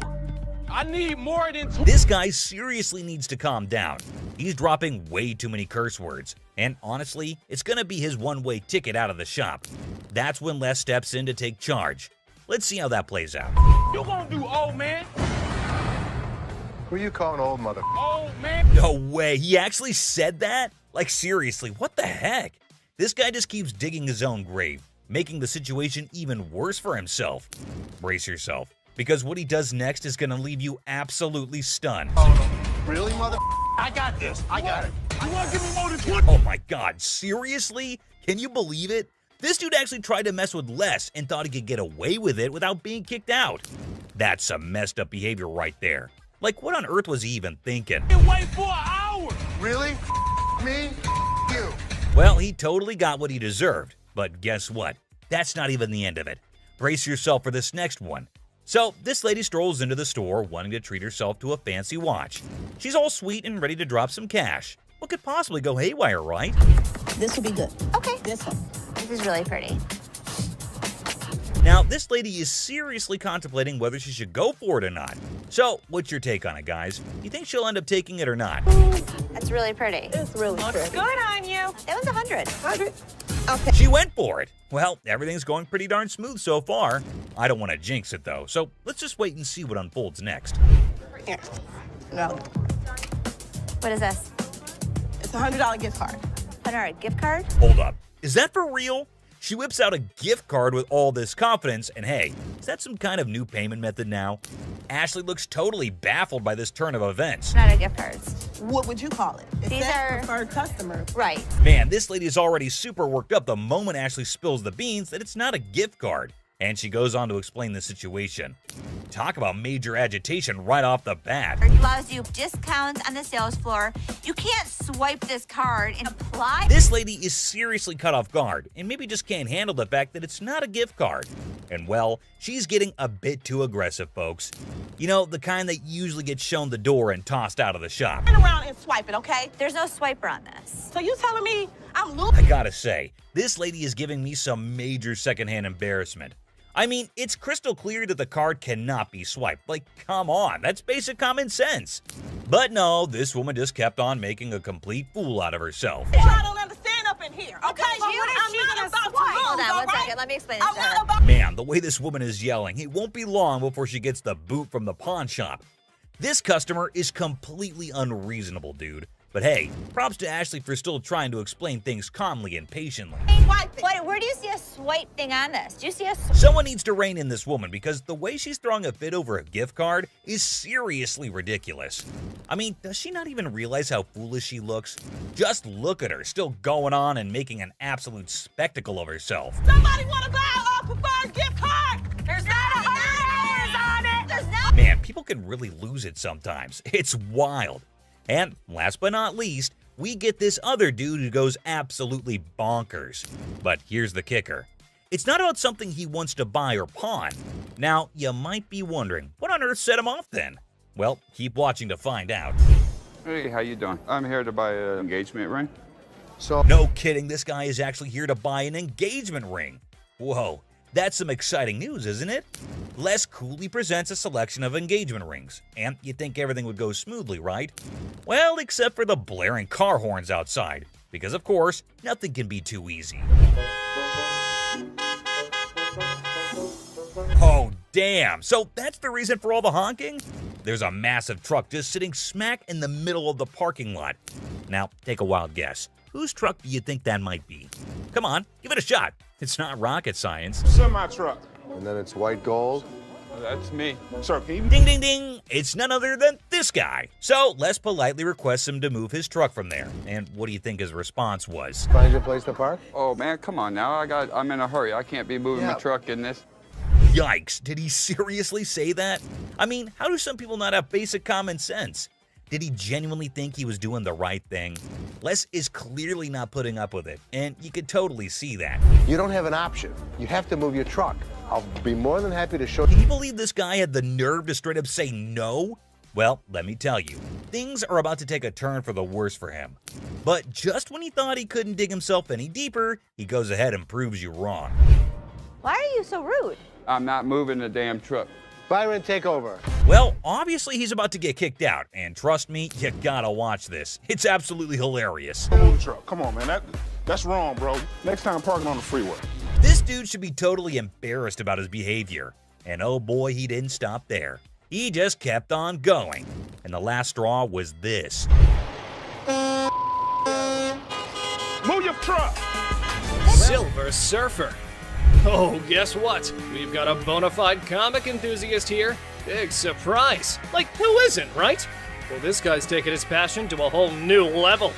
Feast your eyes on what he brings in. That's the Silver Surfer. Silver Surfer. Life size. Tell me about it. Well, this was a display for the Fantastic Four Rise of the Surfer movie. They made 1,500 of these, and plywood board. It is wrapped in a vac metal plastic wrap. Oh, what a shocker. It's a collector's item. But hold up emotions, people, because it's got a price tag. I'm not sure if the experts are going to agree. Well, online, these things go for $3,000. Actually, Silver Surfer was voted in the top 50 recognizable comic book heroes in America. I mean, I really went $2,000 for it. I am willing to buy this from you for $500. Hey, genius. If you're after that dream price, maybe hit up a comic store. Selling your treasure trove at a pawn shop? Yeah, real brainiac move here, buddy. 900 bucks. That's it. Think I'm gonna have to walk. All right, well, it was a pleasure. We're gonna go surfing on home. See you later. Custom-made electric chair. Folks, take a puff. We've witnessed all sorts of weirdness at the pawn shop, but this fella's cranked it up a notch. Check out his wild sell list. So tell us a little bit about them. We have Halloween retail stores. This is a custom-made electric chair. There's a whole show if you guys want to see it. Sure, go ahead, show us. Hell yeah! I'm really into this kind of thing. This might be the new feature at my house on Halloween. Oh, just what we all need. A bedside toy that screams Halloween 24/7. No biggie, except it's art, not like living in a slasher fic or anything. So we're looking to get about $8,000. Brand new, they're just above $9,000. And that makes a lot of sense. Right. Buy a used one that's 6 years old. Well, the cool thing about this one is that they don't make them like this anymore. You're right, they don't. The new ones are digital. Well, guys, Mr. Ambitious over here is dead set on this mystery item. Heaven knows what his grand plan is, but Les has a style for a bargain. Thank you very much for bringing Thank it in. We appreciate it. Damn it. I'm a little disappointed that I gotta schlep it back home, but you know, with Michigan being, you know, like the #1 state for haunted houses and attractions and things like that. Elephant skull haggle. Oh, guess what? No fancy sofa, no blingy ring, and no one-of-a-kind cardapedal? No worries. How about you trade an elephant skull for some greens? Because that's normal, right? Skull of an elephant. Really? Very unusual. It's very unusual. My best friend had it, passed away, and I inherited this one. It's where the tusks were. I understand that. It came from Africa? Yeah, right. Well, I So- can promise you nobody has ever brought in an elephant skull, ever. That I can Little tell you. unique. Ever wondered where one finds a thing like that? Well, surprise, surprise, there's a thriving market for massive elephant skulls. Yeah, you heard it right. Skull heads. 1,000. That's as low as I'm gonna go. Let me talk to my elephant expert. Africans are buying now for $2,300 and the Asians are $1,900. The good part was, it's worth the money. There is a demand for elephant skulls, but I'll be damned if I'm giving it away. Okay, peeps. When Les locks onto something, prepare for a solar eclipse, because he's not releasing his grip. Anyway, there's a plot twist in this pawn shop drama. I got $700 bills waiting for me. $750. $700. And if you think it's worth $50 for you to schlep it home, It isn't. Schlep it. It isn't. Schlep it. I'll give it to you for $7. You got a deal. Thank you very much. Thank Come you. right over Thank here. you. We'll Thank take you. care All of it. right. All right. Yeah. Mark, thank you. Bone Rattler. Okay, people, the granddaddy of speed in the house. Ready to snatch up a drag racing car from the pawn shop? Who knew shuffleboard was just a warm-up? This guy is an expert. He knows all about drag racers. So does Jeff. Jeff is my jeweler, but he's much more knowledgeable with engines than I am. The guy that sold it to me said it cost him $85,000 to put it together. Probably clipping along at about 250 miles an hour. Fire this puppy up. I don't know how to start it. Gather around, youngsters. We got a drag racing sage here, boasting a mere 30 years under his belt. So the wisdom dump is here, as he schools the pawn shop owner. You know how to start him? Sure. I knew you did. How long have you been racing dragsters? For about 30 years. Oh. You ready for this? I'm ready when you are.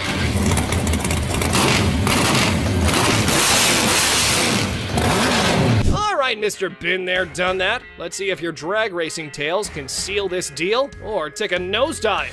Now, coming straight to the negotiation. 20 grand. 7,500. I don't think so. If you give me the money today, 15,000. I'll throw the skeletons in for free. We have a deal for 15,000? I guess so. Thank you very much. Have a good Enjoy day. your new car. Mechanical Bull. Ah, the good old days of Wild West bull riding and rugged cowboys. Some dude missed the memo that it's not exactly the trendiest scene nowadays. Time to catch up, y'all. Going for a ride in my parking lot, or what are we doing? Let's have a little fun, girl. We're trying to sell our mechanical bull. Why do you have it? A Western-themed restaurant bar before, and that was the theme. We put the bull into the bar. Well, slap on those cowboy hats. We got ourselves a scene here. But seriously, who's taking bets on whether they can wrangle a decent price for that rodeo-style bull riding? Let's say you were to buy these brand new. How much do they cost? They cost around $15,000 to $20,000. How much do you want? $15,000. So if I was to buy this brand new or buy this used from you, it's the same price. Rental companies rent these out for $750 a day. There's a lot of revenue potential. Ah! Man, sad to see these alpha men taking back their bull home. But folks, hold on to your hats. Maybe Ashley has something else in her mind. 3,000 right now. 45. 31. 39, you pack it up. That's my bottom dollar. 34. I can't do it. Sorry, good luck. Dr. Death's van. Step right up, viewers. You've heard of Dr. Death, but today's highlight is the van that spotlights as the ride for assisted suicides. Because nothing says vacation like a one-way ticket, right? This is a 1968 Volkswagen van owned by Dr. Death, Jack Kevorkian. By Dr. Death. This is the actual van that he did his first and several other assisted suicides in. Jack Kevorkian was an iconic figure in the city of Detroit. We're not aiming for a Valley of Chrome farewell tour this time. Mr. Big Bucks here wants a six-figure sum. Brace yourselves, because Les has his few concerns all queued up. It is a piece of history. I like buying weird. You won't find another one. The problem is, it doesn't make sense to spend six figures on something like this for me. Well, you either love it or hate it. But I love it. This is definitely a piece of Detroit. A van oozing that delightful combo of creepiness and death vibes. So legit. However, why not throw in another expert opinion? Let's see how that went. So 10,000 ain't gonna buy it. No, I'm in the six-figure range. 20 grand? No. 25 grand. 30 grand. 50 grand? 30. One time. 50. 30 cash right now. Bizarre bikini. Check out this granny of the century who strolls into the pawn shop with an elderly figure that has a lot to do with, I don't know. You have a look and maybe you decide. Which is the doll? I heard that. I'm undressing her. What can I say? A really nasty looking woman, but a very cool item. Yep, that's about accurate. You just saw a long-legged granny in a bikini. All the efforts are done in the name of art. However, our granny here invested in this model. How much did you want for this thing? I'd like to get $500 for it. This thing is art. It's a very cool item, but not for that price. She's really cute. I mean, she's really fun to look at, but it's not going to be even close to $500. Never mind, that was gonna be a deal breaker. Unless Les had some more quotes to add to the art piece, this stirs things up for the selling mix. Here this woman was playing my game, and I was losing. 200. 190. I'll take it. Will he stop? Okay, schlep it home. You know, I heard my dad saying it wasn't worth the extra $10. Bull. She wants 200. Latex vacuum bed. Look who's spicing up the pawn shop scene. This dynamic duo's got a latex vacuum fetish bed up for grabs. You know, just your average afternoon errand. Latex vacuum bed. A what? A latex vacuum bed. So you have sex with latex? Pretty much. It's like the autoerotic asphyxiation. Pretty much, yeah. Bobby J surprisingly knew exactly what this thing was. All right, I was wondering, who needs candlelit dinners when you can have vacuum-sealed intimacy? I'm not here to judge. However, here's a quick demonstration. Is it normally when Felix has his hand over his mouth? Normally what they like. I actually used it. Are you breathing? Here we go. Not gonna work. It's working. Everyone's a critic when it comes to, what's the word? Innovative sleeping arrangements. Yeah, there we go. And we aren't sure if that ever went up for the big sale. Used it. So how could you not want to do this with him? Because I don't want to suffocate. It's not for everybody. I'm familiar with the bed. Very much so. Just imagine having sex and he don't have to hold you. Perfect. Well, now we got that out of the way. Just a normal fine day when this guy walks into the pawn shop to sell Les Paul's document collection, including an incredibly unique that belonged to his Aunt Mary. And guess what? She wasn't just some guitar lover or a casual Les Paul fan, so the seller is hoping to get $250,000 for this collection. The big question is it really worth that much? And is it still in good enough condition to fetch a high price? Let's find out. Rick Harrison calls for Drew, the expert from Authentic Autographs Unlimited, who specializes in forensic document examination. He then carefully examines the signature on the guitar and remarks that Les Paul had a unique and straightforward signature style. Interestingly, Drew notes that he never included his last name when signing autographs. He goes on to say, then Rick asked the seller, how much is he expecting from it? So he was like, I want $250,000 for it. But someone in the comments section went all out and said that those papers would fetch a whopping $190,000 if Joe Bonamassa got his hands on them. Another user totally agreed with him and even said that if this guitar showed up in the right magazine, some millionaire rock star would easily drop at least $200,000 for it. But here's the main part. Did the pawn shop actually make any profit? Hell yeah, they did. Once the show aired, they wasted no time and threw that bad boy up on eBay. And guess what? They scored a whopping $110,000 for it. They ended up making a cool $20,000 profit, guys. Now that's what I call a successful hustle. Next up, we have a customer who came in trying to sell a sword that was supposedly forged by the famous Yasutsugu family, known for making weapons for badass samurais back in the day. But here's the twist. The seller looked familiar to Corey. It turned out that he had been there before to sell a trophy. You'll be thinking what kind of trophy it must be. Maybe some ancient artifact or something, right? But no, it was actually a Grammy Award. Yes, all in excitement, Rick bought it. But later he found out that it was not allowed to be sold. Oops, I can see a great loss there. Because of that now, they had to be extra careful before dealing with this sword. They weren't sure if it was a legit samurai sword or just some ninja knockoff. The seller is a lawyer and claimed he had received the sword as payment for his legal work. Pretty cool, huh? Some users are even cracking jokes about why the guy was so willing to sell such a masterpiece. One such comment was he must have been scared of his wife's anger, whose eyes are always fixated on that sword. And if she ever gets her hands on it, she's ready to knock him off. Talk about a dangerous situation. Another user said he got robbed? Well, we have to wait to see the actual plot. Taking the lawyer's word for it, Corey decided to take the risk, and then he went ahead with the purchase, even without having an expert to check its authenticity. I mean, let's be real. That was pretty foolish, right? I mean, who was going to check if the thing was actually legit or not? So they asked the seller how much he wanted for it, and he said $5,000.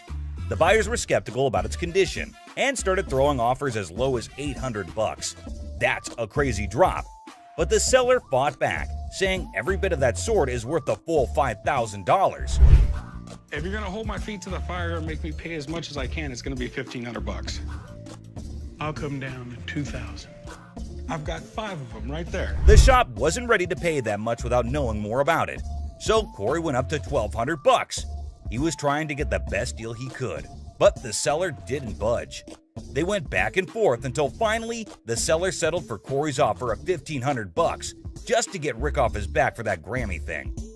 After buying the sword, Corey was not at peace and was restlessly waiting for the expert, who was out of town during the appraisal. Finally, he got to meet up with Mike Yamasaki, the expert, and Corey explained how he took a shot in the dark and bought the sword without knowing if it's actually worth the money.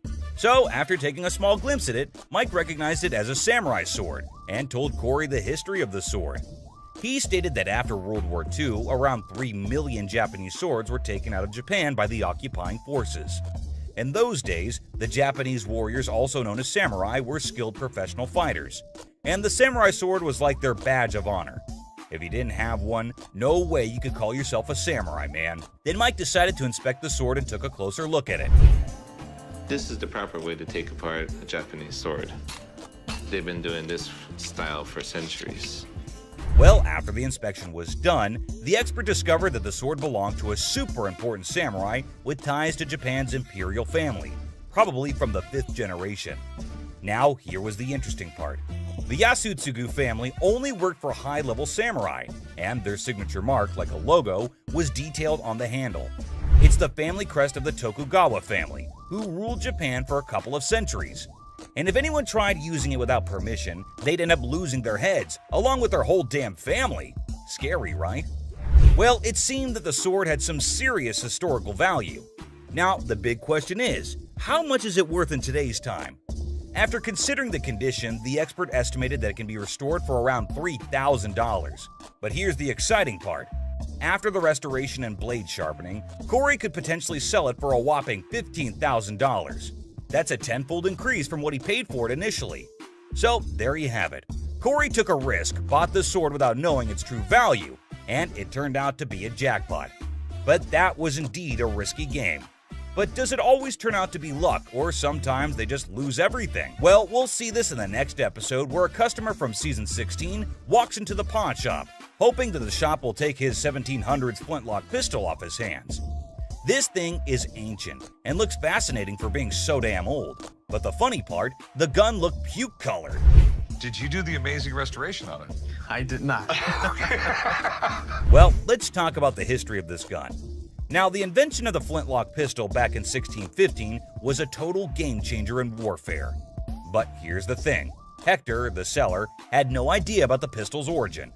It was passed down to him by his father, and he's looking to score $500 for it. But Rick has some concerns. It's pretty darn obvious that this thing has been messed with. So he decided to call in his arms expert, who knows his stuff when it comes to guns. Finally, the expert Alex Kramer arrived. He's the CEO of International Military Antiques.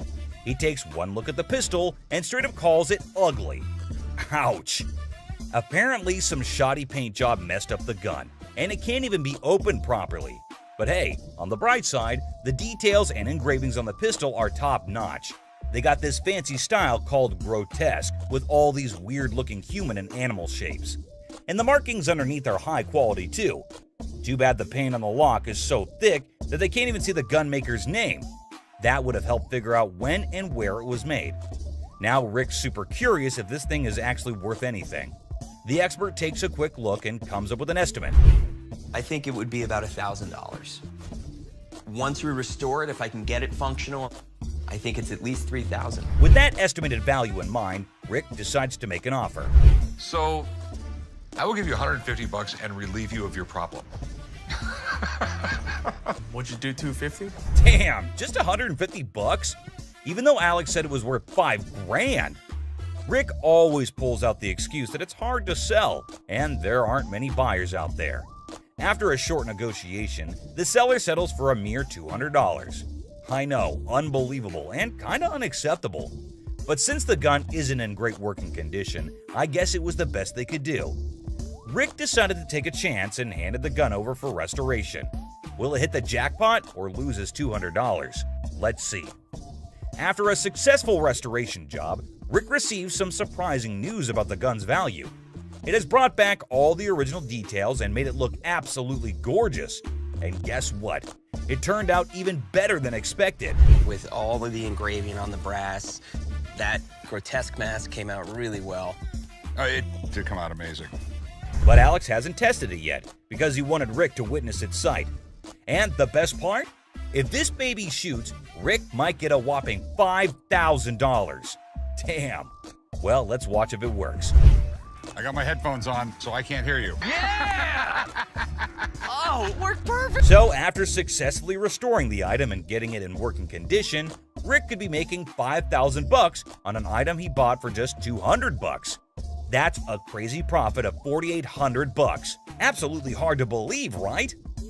Someone even commented that Rick straight up robbed Hector in broad daylight. Users are not holding back with their savage opinions. Well, keeping everything aside, this was indeed one of the craziest profits earned at Pawn Star Shop. Moving on, which has two heads. So what we got here is a Russian order, and that's what this medal represents. It's a piece of history that dates back 800 years. Pretty neat, huh? Well, neat in the sense of 800 years of Poland's struggles, constantly being conquered, reconquered, and fighting for their freedom throughout their entire history. Users also shared how this whole episode reminded them of their beloved history classes back in their school days. It brought back memories of learning about the triumphs, tragedies, dramas, and even the occasional humor that filled those lessons. With the background story out of the way, Rick finally gets down to the burning question. What's the damn thing worth? Because obviously he bought it without knowing its worth. Okay, so we're talking about a medal of Fabergé quality here. Crazy enough to give Rick some hope. Sadly, Craig has some serious concerning news for him. Apparently, the market for this specific medal is pretty thin. He can't cash, but hey, Craig's always got a solution up his sleeve. So, stopped to meet Rick and brought with him some exciting news. He got in contact with a guy in Germany who has a box for this medal, has the ribbon for it, and even the breast star. It's all part of a set, you see, but there's a big hole in the guy's box, specifically for the neck order. And Craig just knew that he finally found a potential buyer for the medal, someone who needs to complete their set. Now, both the parties are ready to strike a deal. One person made a comment praising the honesty of Craig, noting how he offered a price range for the medal that matched its actual value of $30,000 to $40,000. Despite knowing that Rick had only paid $6,000 for it, Craig could have easily offered a lower price, like $12,000, and made a huge profit. But instead, he respected Rick and still managed to make some money while being fair. This man named Randy walked into the store with a huge-ass vending machine. He believes that his machine is from the 1940s. Candy? Yes, sir. You know who loves candy, right? This guy.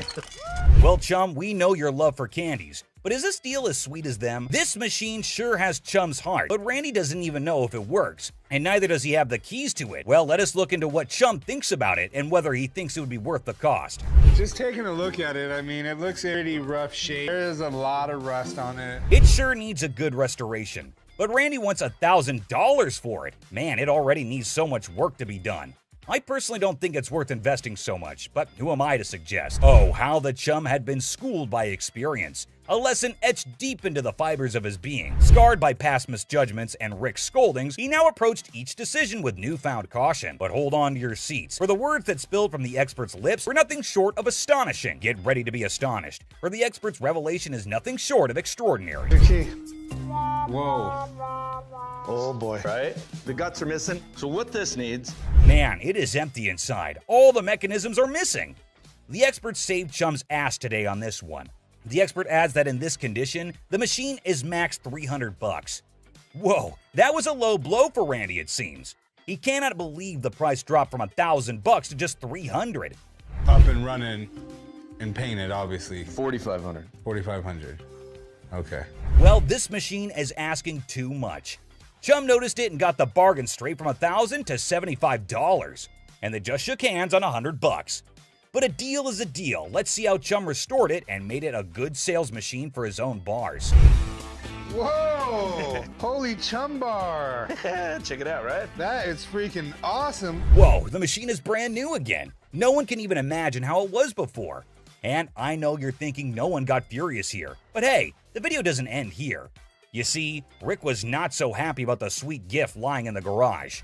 Why are your candy bars in it? That's the gift it keeps on giving, Rick. That thing, you can sell it for $6,500 today, dollars off it every day for the rest of its life. Rick's fury reaches its boiling point as he directs his anger toward Chum. With intense frustration in his voice, he makes it clear that he's had enough. In a sharp and cutting tone, Rick declares that if anyone wants to get their hands on Chum's chocolate bar, they can simply take a stroll across the parking lot and purchase it directly from the store. No more concessions or accommodations. The message is clear. Rick has drawn a line in the sand, leaving Chum to face the consequences of his actions. It's a harsh ultimatum that hangs heavily in the air, leaving Chum to contemplate the future of their strained relationship. Will Chum take the opportunity to make amends, or will the rift between them widen further? Only time will tell how this explosive situation will unfold. The timeless dance of irritation between Chum and Rick, an intricate routine that never fails to provoke a symphony of exasperation. As a well-worn melody played on a perpetual loop, Chum's knack for pushing Rick's buttons has become a legendary saga of vexation and amusement. With each encounter, their interactions tread the line between exasperated sighs and affectionate eye rolls,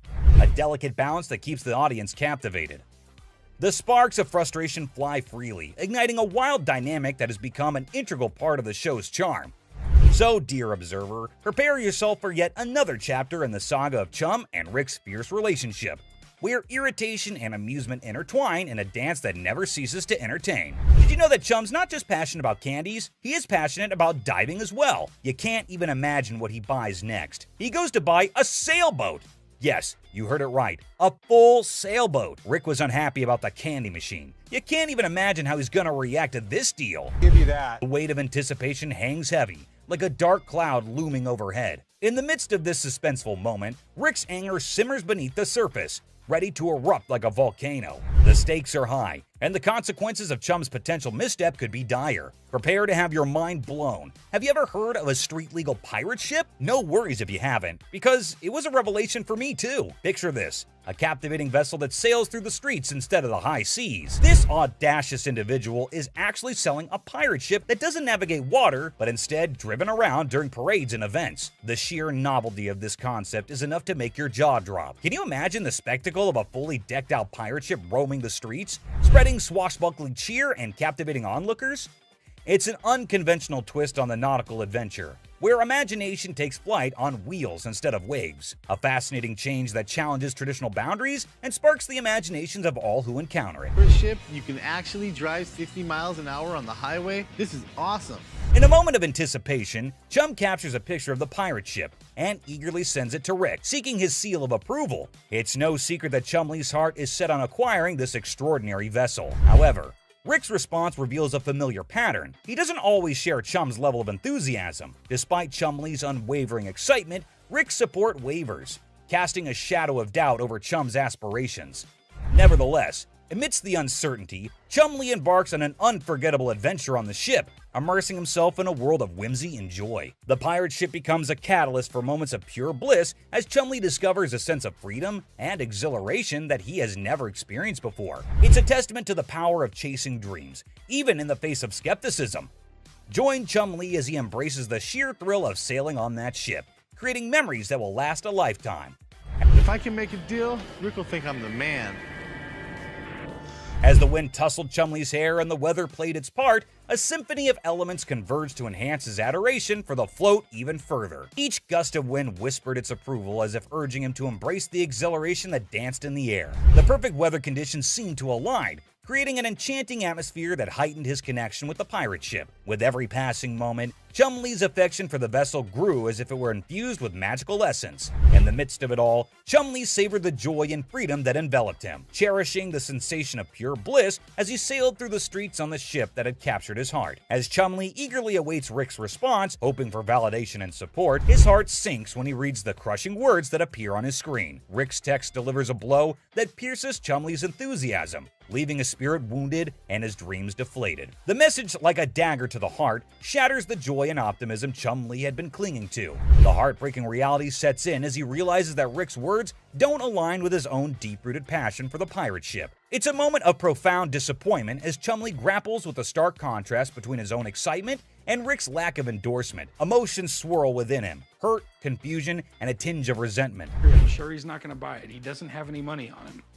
But he's an idiot.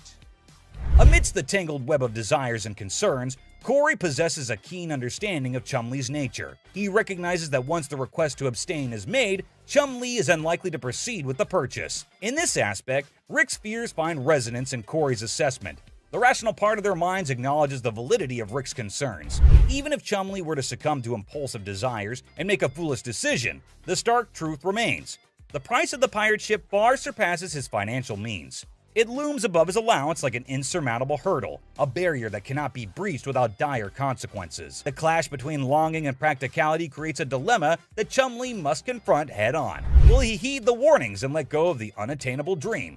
Or will he risk it all in pursuit of his heart's desire? The outcome hangs precariously in the balance as Chumlee grapples with the weight of responsibility and the allure of the forbidden. The owner wanted $250,000 for it. Man, that is a little too much. The last bargain he could agree on was $190,000, man. That is still so much money. Chumlee was so sure that Rick would want to get it, until he checks his phone. Do not buy the float. That was Rick, my boss. The man had been driving Chumlee around all of the efforts and explaining it. And all for what, man? Just to get rejected on a text message? Whatever. Oh, sorry, man. Man, I really feel so bad for Chumlee. Everyone gives an attitude to my boy here, and he just takes it all. Well, enough of Chumlee. Sometimes even Rick makes a mistake, and the great Harrison is not at all happy about this one. A captivating scene unfolds as Bill strides into the store, his presence immediately catching the attention of the Pawn Stars crew. In his possession, he carries a Wells Fargo strongbox, an intriguing artifact that exudes a sense of mystery and historical significance. As if that weren't enough, he adds to the spectacle by unveiling antique balls and chains, further piquing the curiosity of everyone present. Bill, confident in his offering, sets the price at a hefty $2,000. A sum that raises eyebrows and sets the stage for a fascinating negotiation. We got a Wells Fargo strongbox and some antique ball and chain. Okay, you do have a... The anticipation builds as the Pawn Stars team contemplates the value and potential of this unique collection.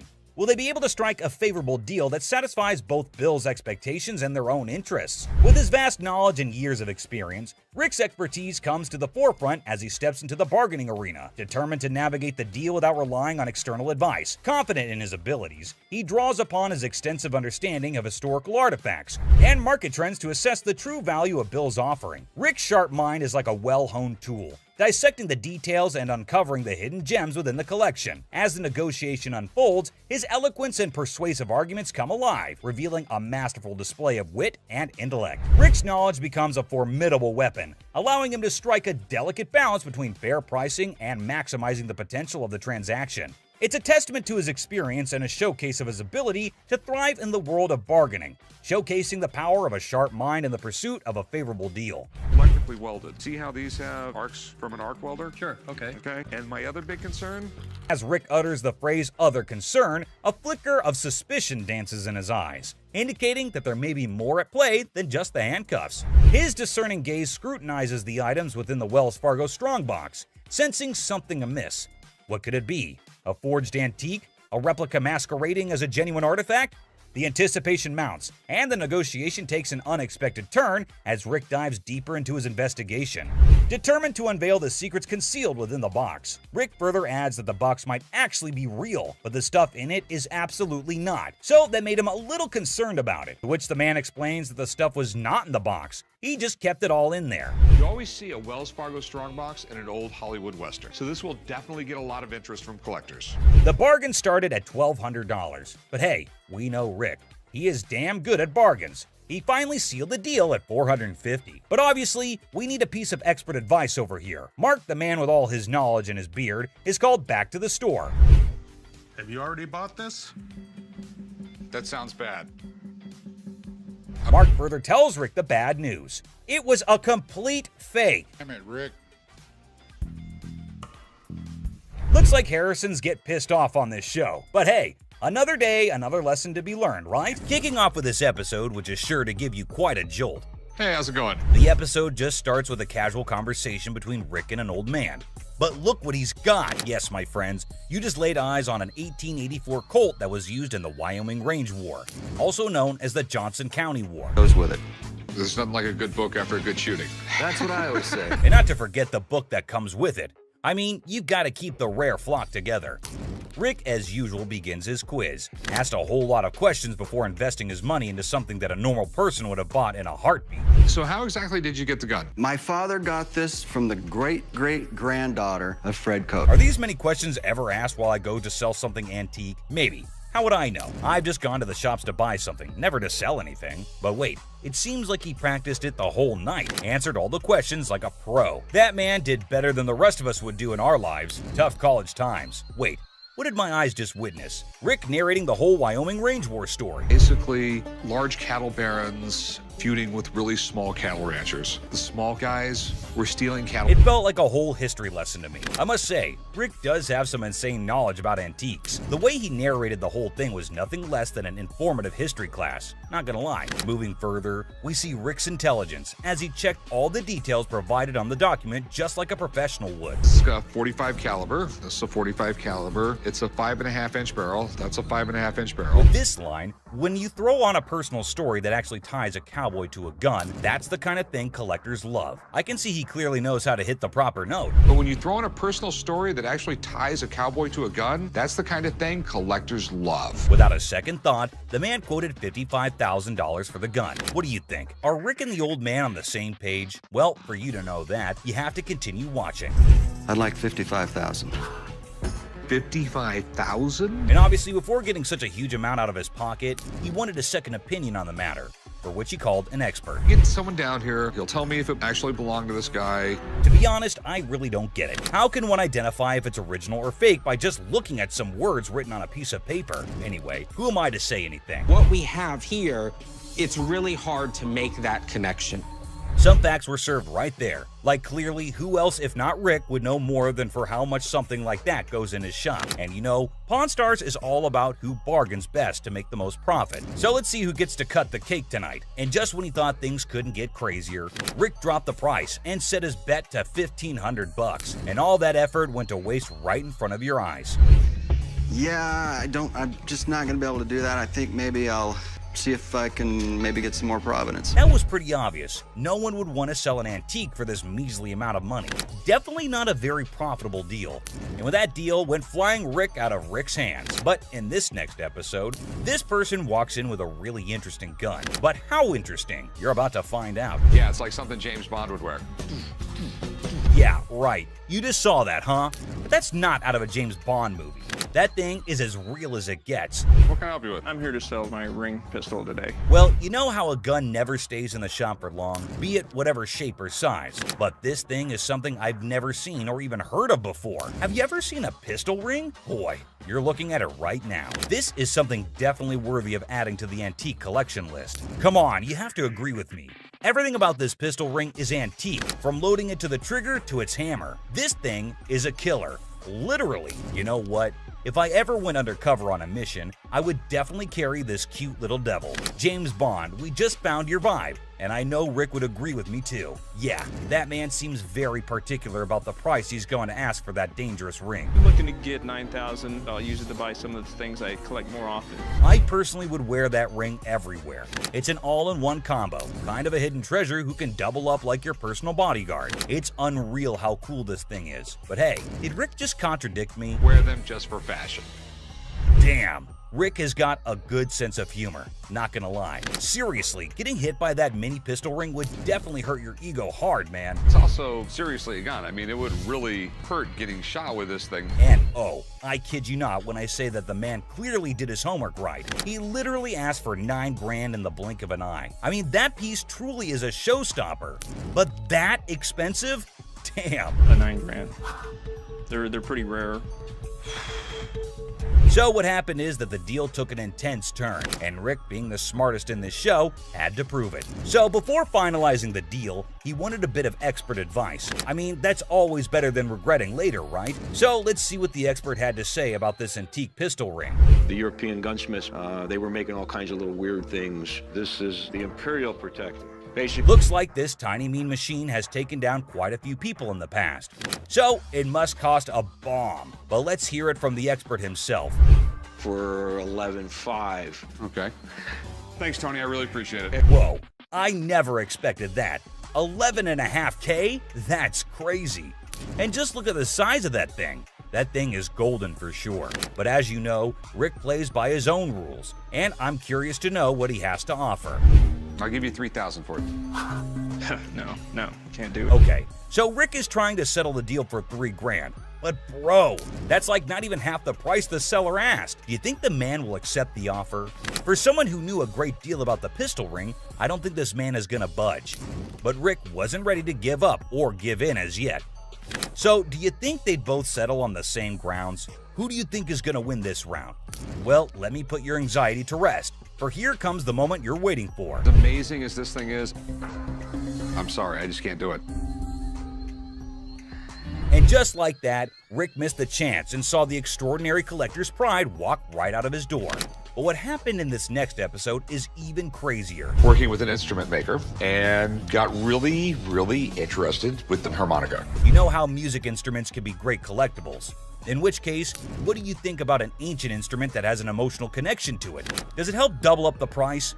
Well, I don't know about you, but I have never seen a shining gold M. Hohner harmonica. We've all played a harmonica once in our lives. Right, we have. And we thought we were good at it. So for those of you who don't know who Matthias Hohner is, here's a quick history lesson for you. Hohner was a trained watchmaker born in Germany. And his company, Math Hohner AG, is the oldest and largest producer of harmonicas in the world. If you want to know more about this masterpiece, here's Rick for you. So apparently the watchmaker was so blown away by the piece that this is what happened. So he saw the writing on the wall, but he was also working with an instrument maker and got really, really interested with the harmonica. Rick's knowledge never fails to amaze me.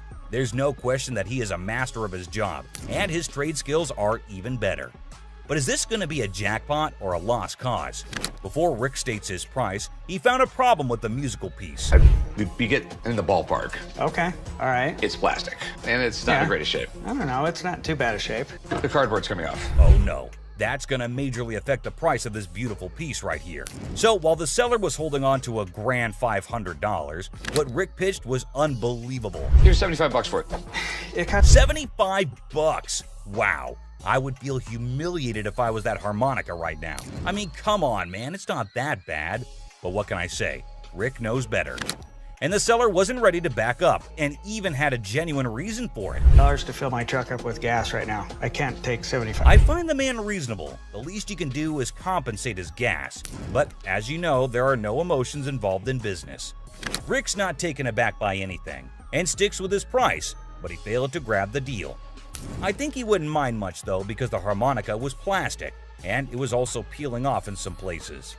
So sadly, the seller needed to go back home with the broken instrument, and he couldn't even make enough money for gas anyway. Next up, we got this interesting thing that you'd never expect at a pawn shop. The guy just pulled in the parking lot with a boat he wants to sell. So Chum and I... Yes, it's a freaking boat! What you're looking at is a 1958 Sea Flight Glastron, and this is no common sight, y'all. Rick and Chum came to take a look at the huge and fascinating boat, and it looks like they already like what they're looking at. 57 Chevy, didn't they? Sure did. Is it a convertible? And how can something start without Chumley's irrelevant questions, right? Like always, he was more worried about the boat being convertible or not. Well, Chum, you definitely cannot expect everything to be fancy, okay? Despite that, I can't help but love Chumley's confidence. Meanwhile, the seller has made up his mind to demand a hefty $10,500 for the boat. Let's hope he can make just as much from the master of negotiation. And this time, the item in question was a timeless beauty, created in 1958, standing tall, defying the effects of time. Whoever maintained it surely did it with the utmost care and dedication.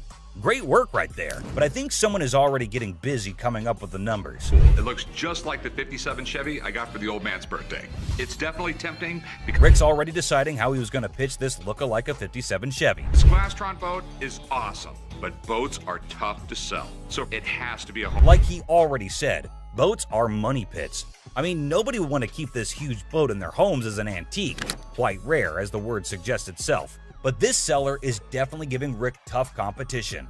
With all that USP knowledge he was throwing about, he came in here ready to face the pawnbroking world. Do you know why? Because it was a little 17-foot boat. No, because it was fiberglass. No more wood boats. Wood boats were moving out. But what happened next was totally unexpected. 10-5. In an unexpected turn, the owner of the boat bravely revealed a startling price tag, $10,500. Wow, that's crazy. What do you think Rick is gonna do? Will he buy it or break it? I don't even want to make you an offer. There's too much work that's got to be done for me to make anything. Did you see that? Rick didn't even make an attempt to convince the donor to accept a lesser price. But that's exactly what the show is all about, expecting the unexpected. But you cannot miss this museum piece that just made its entry into the shop today. A man brought in an ancient coin, a portrait of Julius Caesar from the month before he was assassinated. Well, I have a coin here. It's a portrait coin of Julius Caesar from the month before he got assassinated. But before that, quick history lesson. Did you know Caesar was the first living person to be depicted on Roman currency? Back then, this honor was only reserved for the gods, so you can imagine Caesar's position in the society. So you know that having him on a coin is quite exclusive, and any historical coin collector would be yearning to get their hands on this coin. Henry would do what was necessary to preserve the Republic. Okay, and no matter what he did in office, Rick was taken in by the intriguing offer, and his sincerity came through, creating a favorable environment for a possible deal. Rick, though, sticks to his strategy since he was logical. As you know, the man is a smart specialist who always seeks professional advice before taking major action. But let's see what the price on offer is. how much were you looking to get out of it? I want $4,400, please. Okay. I like this man's confidence and how he's so adamant about the asking price, exactly the way it should be. The style is correct. Everything is right. Okay. It's perfectly genuine. The expert's analysis is giving us a ray of hope with each passing second. So let's see what the experts have to say. $1,500. Retail? Retail. Wait, what was that? $1,500? Are you kidding me? I thought that coin was a big deal. But what just happened? It's ridiculous. I mean, sometimes you can never explain how things turn out to be in the pawn world. Just like this episode where a man walked in claiming to have a 1951 Yankees team signed ball. 1951 Yankees team signed baseball. For those who may not know, the New York Yankees of the 1940s and 1950s were the most dominant team in baseball history. They won 10 World Series titles only between 1947 and 1962. Including their 5 consecutive World Series victories from the 1949 to 1953 season. However, things have now taken a turn, and the glory remains in history. Coming back to the item in concern, the seller also claimed that the ball had the signatures of around 22 to 23 Yankee players from around that time, and out of all of them, it had the signatures of Joe DiMaggio and Mickey Mantle. Got about 22, 23 signatures on The year 1951 holds a special place in baseball history, as it was Joe DiMaggio's final season and Mickey Mantle's first. Also, Yankees won their 14th World Series that year. Buckle up, because this episode is sure to amaze you. My grandfather went to a game in 1951 with my mother and received The seller said that it was his grandfather who managed to get this iconic baseball. According to him, his grandfather went to a game in 1951 with his mother and received the autographs from a friend of his that was involved with the team. Well, sounds fair enough to me. Baseball doesn't really mean a lot to me. It's got some family heritage, but it's a baseball. I wonder why so many people want to sell something that has an emotional connection with them. But the seller's reason behind selling such an iconic ball seems pretty fair to me. This would be perfect for the company softball game. Chumley, I'm fixing to hit you. Charlie was trying to play the fool, but Benjamin remained unaffected, steadfastly focused on the business at hand. Benjamin saw nothing but the business and got right back into it. I don't trust this guy. I don't trust nobody. Especially when you're trying to sell me stuff. Benjamin, I can feel you totally. It's not like we don't trust anybody, but it's always better to be sure when there's a ton of money involved. No doubt the expert had to be called in. I do believe that this is a genuine 1951 Yankees baseball. Whoa, it looks like there's some good news for the man, and we might see some bills going out of the shop. But wait, don't be sure. You never know when the deal goes south. I think $3,000 is a reasonable amount for the ball. With audacity that leaves me breathless, a staggering demand of $3,000 was quoted for the ball. And it's quite obvious as well. After all the authentication and the proof, anyone would ask for that kind of money. They fired about $800. But wait, what? Benjamin just quoted $800? That's it? No one would sell it for that much, Benjamin. But he was in this business before most of us, and I assume he'd know better. So these were some of the times deals got out of hand on Pawn Stars. So which one of these intrigued you the most? Let us know in the comments down below. And don't forget to subscribe for more such videos. And I'll see you in the next one. Until next time, guys. That's right. No, I'm not. I mean, you're not going to come in here demanding money from me. How would you? Customers usually go through several stages when they hear that their item's not as valuable as they thought. The first is disbelief, followed by denial, anger, and even assault. In this video, we see a woman who assaults a security guard, another insults and body shames Ashley, and one almost takes a swing at Les. The thing all these people have in common is that they were shocked at the real value of their item. Yes, ma'am. I was coming to pawn my ring because I have to pay my rent. It was due a couple weeks ago. Oh, okay. Why you keep looking at my ring like that is real? I mean, what, you want the studs on my lip or something? Pawning it. I'm not buying it. You're just pawning it. You want to pawn it? Keep control of herself? I don't know. She's lucky. My security staff didn't. There's never a shortage of people who don't know their item is fake. The truth makes this woman explode at Les, but she never stands a chance because Les has backup. Hi. Hi. I'm Ashley. I'm Nana. Nana. Mm-hmm. I called up here and I got an estimate price, and they told me that I could get $400 for these. You called up here and got an estimated price. Yeah. Who did you talk to? Nicole? Nicole. Over the phone? Yes, ma'am. But we don't see them over the phone. She's lying. Where Nikki at? Nikki. Nicole. Well, which is it, Nicole or Nikki? Listen, it's real diamonds. All I know is I need my $400. All right. I'm looking at the diamonds, and I know right off the bat the weight is just not gonna make it. I know I am not gonna be able to help her. I can do 185. No, I'm not. I mean, you're not gonna come in here demanding money from me. Yeah, because that's what I called for. Nikki! What? No, Nikki! She all of a sudden darted away from me, started screaming for Nikki. It was like a bat out of hell. A customer comes in to pawn her jewelry, but she's not ready for what Ashley has to say about it. Excuse me. Nikki! First of all, you're not gonna scream in my store. No, first of all, you're not gonna walk up on me either. This is Nikki, and they told me that they were gonna give me $400. Oh, so look at and these now they telling me that I got money and I need it now. Don't you? No, I need my money right now. I don't know what this chick was talking about. She was very confused, but I know one thing for certain. Nana needed to go. And you like that? Well, you disrespected me in my store. And don't you? Okay. Everybody in this store. Joe. Okay, have a good day. And kiss me. Keep walking. Bye. Nana. Give me a headache. Nana's smart enough to leave before security throws her out, but she makes sure that she's got the last word. Hi. Hello, how are you? Good, how are you? I'm well. I'm here today. I want to pawn my computer. I'm trying to get my son into a technical high school. I know it's ugly, but it's No, I didn't say it was ugly. How much you looking to get? Like 175. Oh, that's not enough. I really wish you could give me like 150. Have you ever had it in pawn before? Yeah, I'm a gold card member. Get it for you for the same amount that you've had it in for. What was that? You consider the fact that I've been patronizing this business since '97? I really appreciate you're not giving me what I want. Well, I don't give everybody what they want. You done? No, I'm not done. Okay. Do you want the 100? No, I don't. Okay, then goodbye. This customer walks in with a laptop and a price that just won't cut it. Ashley knows this one's gonna have to go. What do you mean goodbye? You can walk out the store. I can. But am I gonna walk out? You will. Who's gonna make me? I want to see somebody make me leave up out of this giving me what I want. I don't give everybody what they want. 150. Well, if you had as something a patron that's been patron since '97. No, I'm not done. I want to see somebody make me leave up out of this. Are you a lady or are you a child? I don't give what I am.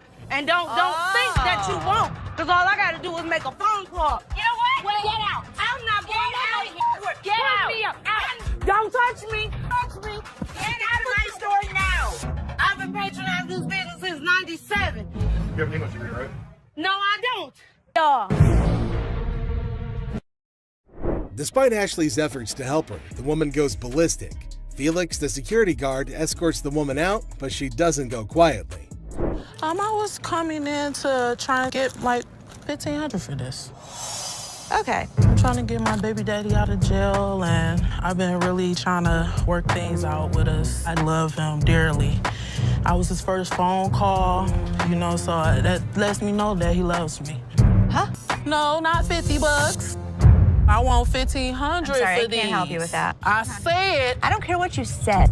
I said I want $1,500. I'm not giving you $1,500. $1,500. I am not giving you. To get my man out, okay? I want $1,500. What part of that you ain't understanding? You need a hug. No, don't give me no damn hug. Oh, you need a hug. I don't want no damn hug. Get off of me. Good day, baby. I don't want no hug from you. The woman comes in to trade baseball cards. However, the only thing she manages to do was initiate a shouting match with Ashley. This one is put out the door fast. How are you? I'm doing okay. What can I help you with? Either trying to get a loan on it or you guys can buy it. Mm-hmm. Trying to sell it for maybe like $150. It's $50. This thing costs way more than this. Okay, but I'm not going to pay you for the amount that you think it's worth because it's stained. This is not one of the newer ones. This is not this season. I know about purses. But you're still willing to buy for $50 though. So if it wasn't worth, why would you even say $50? So they didn't say it wasn't. Leave Can our I store. talk to somebody else? Why do I have to talk to you? Because You I'm the disrespectful. manager. I'm disrespectful and you call me a pepperoni. You're not the owner. The owner is the other man. You must have. How you get here? To the top. Customers are just shocked when they're told the real value of their item, but this customer's just straight up disrespectful.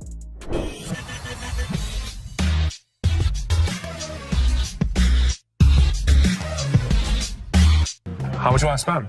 I got $70. I've seen them for $70 to $80 at other pawn shops. Yeah? With 2 games. Put it in as long as you'd like. Does it come with a warranty? It comes with an as-is warranty. A PlayStation? I sell them for $100. What you gonna do? Oh, no.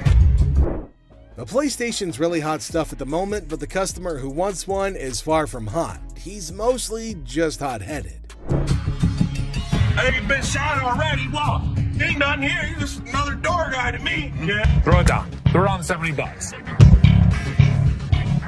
Oh, you don't have it. Have a good day.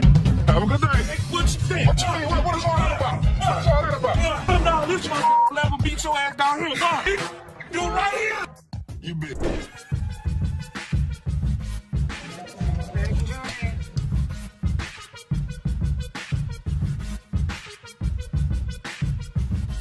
And not real. What? No, these is real. Look, when you holding up to the light, ding, you hear that? Ding, that's the diamond sound. Don't you think I would offer you money for it? No, I know what this is. Why your big ass standing here? What the you want? So you can give me my $300. Whatever, Tomei, my ass haters. Bye. Have a nice day. The next customer is a lady with diamonds from her fiance, or so she thinks. Les breaks the bad news to the lady, but she's got a hard time accepting the facts. Hello. Hi. Can I help you? If I'm trying to pawn this, 35 millimeter, right? yeah, How much are you looking for? just about $30. Got my baby's birthday coming up and just need a couple of extra dollars to help out. Stuff situated for him. What do you have planned? For his birthday, Mm-hmm. a birthday party, you know, cake, ice cream. To try and get money from us. And the kid ratted her out saying, yeah, my birthday's in 2 months. There's a little bit of time you have before then to come back and hopefully have something of value. And I really would have appreciated any little thing that you could have gave me. 10 years ago. This is some bull because y'all could have took this camera. You could have gave me $30. The innocence of a child didn't allow this woman to cash in on her worthless camera. She was pretty shocked her lies didn't work on Seth. How are you? How are you today? Good. What you got? My bracelet on my phone. My baby daddy gave it to me. It would be so mad. Curtain tiebacks. What are you telling me? You know this isn't real. What do you mean it's not real? Well, it's a real bracelet, You know what? It's a Obviously, real. you don't know what Listen. you're talking Okay, about. fine. You're Fair enough. probably Don't right. trip, okay? Don't trip. I'm about to call him right now. Sometimes people get presents, and sometimes when they get their presents, the people that give it to them tell them a lie. He said this bracelet costs $500. It would be more What are you talking about? He's Anywhere. lying to you. Baby, did you give me some fake gold? Did you give me some fake gold? Really? Did you give me fake gold? This ain't love, baby. You said you was gonna marry me one day. Okay. Have a very nice day. Thank you. Man, this. What the is you talking about? Have a nice day. I have a nice day when Okay, you then give me don't some have nice service. Right? You know what, y'all? I'm about to take it to a real jewelry store that knows something. That's what I'm gonna do. The amount of men who give their women fake jewelry in Detroit is absolutely crazy. This woman is shocked, betrayed, and angry when she learns the real value of her jewelry. Hey, I was wondering what you could get me on a loan for the PS3. We're on a mission now, real mission, to get my brother out of jail. All of a sudden, the cop just stopped us because one of our lights are off in the back of our brake. Bought it $300, I got $150, and now I'm here, ended up with his brother trying to sell his video game system on his games and the controller. See what we could do with that. 95, suppose I get to 100 for you. 100, mama. I can't. 100. I normally would have given $80 on this game unit. I went $15 over, and that wasn't even good enough. But too bad I couldn't help her out because I wanted to help her. But I hope she can find the money. Two customers come into the pawn shop on a noble mission of freedom.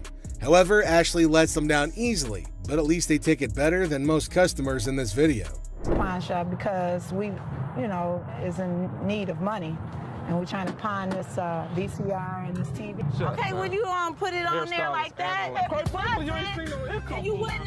Where's the income? If you want to go to so what? I was ready for them to have a full-out brawl out there. Get your ass on somewhere. No, get your ass on, cocky ass. I tell all ladies and everything. Can I help you guys? Why are you guys fighting? I kicked this. What he said, it was offensive. Yeah, we're pretty different from TV. Sell it.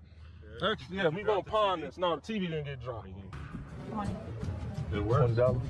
All right, 20 will work. Hey, you can each get 10. Oh, you agree now? All right, just give it to this gentleman. We're gonna do this for 20. Just go online, get your ticket, and get your cash. This is a general conversation. Okay, well, we still in a relationship though. Tiffany, seriously, maybe you should go in the parking lot and just wait for him. You're right. I am gonna wait in the parking lot. Franklin's really fair. I like that. A chaotic couple barely makes it to the pawn shop before smashing one of their items in an argument. The couple is more sad than shocked that they've rendered their items worthless. Hi, how are you? I'm good. How about yourself? Doing all right. I've got a ring I want you to take a look at for me.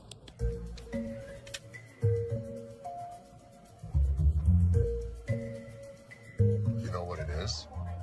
They're diamonds. They're not diamonds. That's cubic zirconium and silver. Okay. Not interested. I know what this is. I'm telling you, I can't give you any money for it. I know it has value, and I'm really, really upset right now. So, I've worked for an attorney. I know my rights. Don't touch me. You're an idiot. You're an idiot. Oh yeah, what a gentleman you are. Anybody? Woman, what? Get me out of here. Get away. Get away. 4 times she hit me. Randy, 4 times?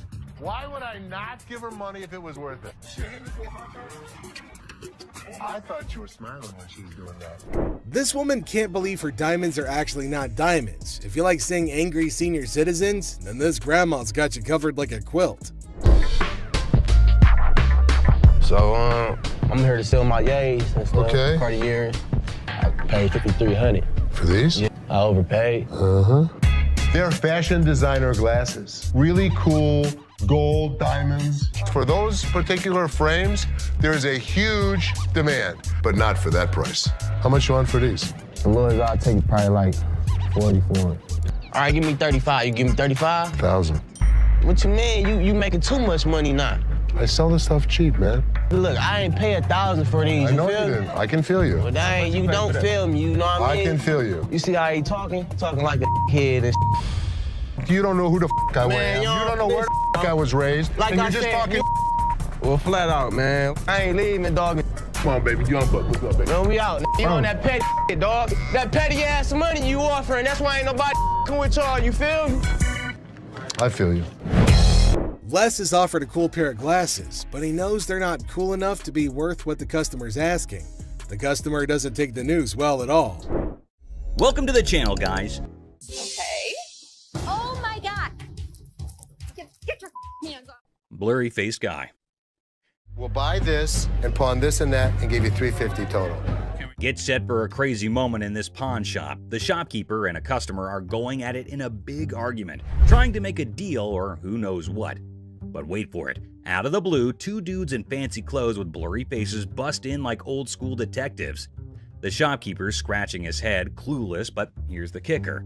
Those blurry-faced guys are undercover detectives on a secret mission. It's like a scene straight out of a comedy movie.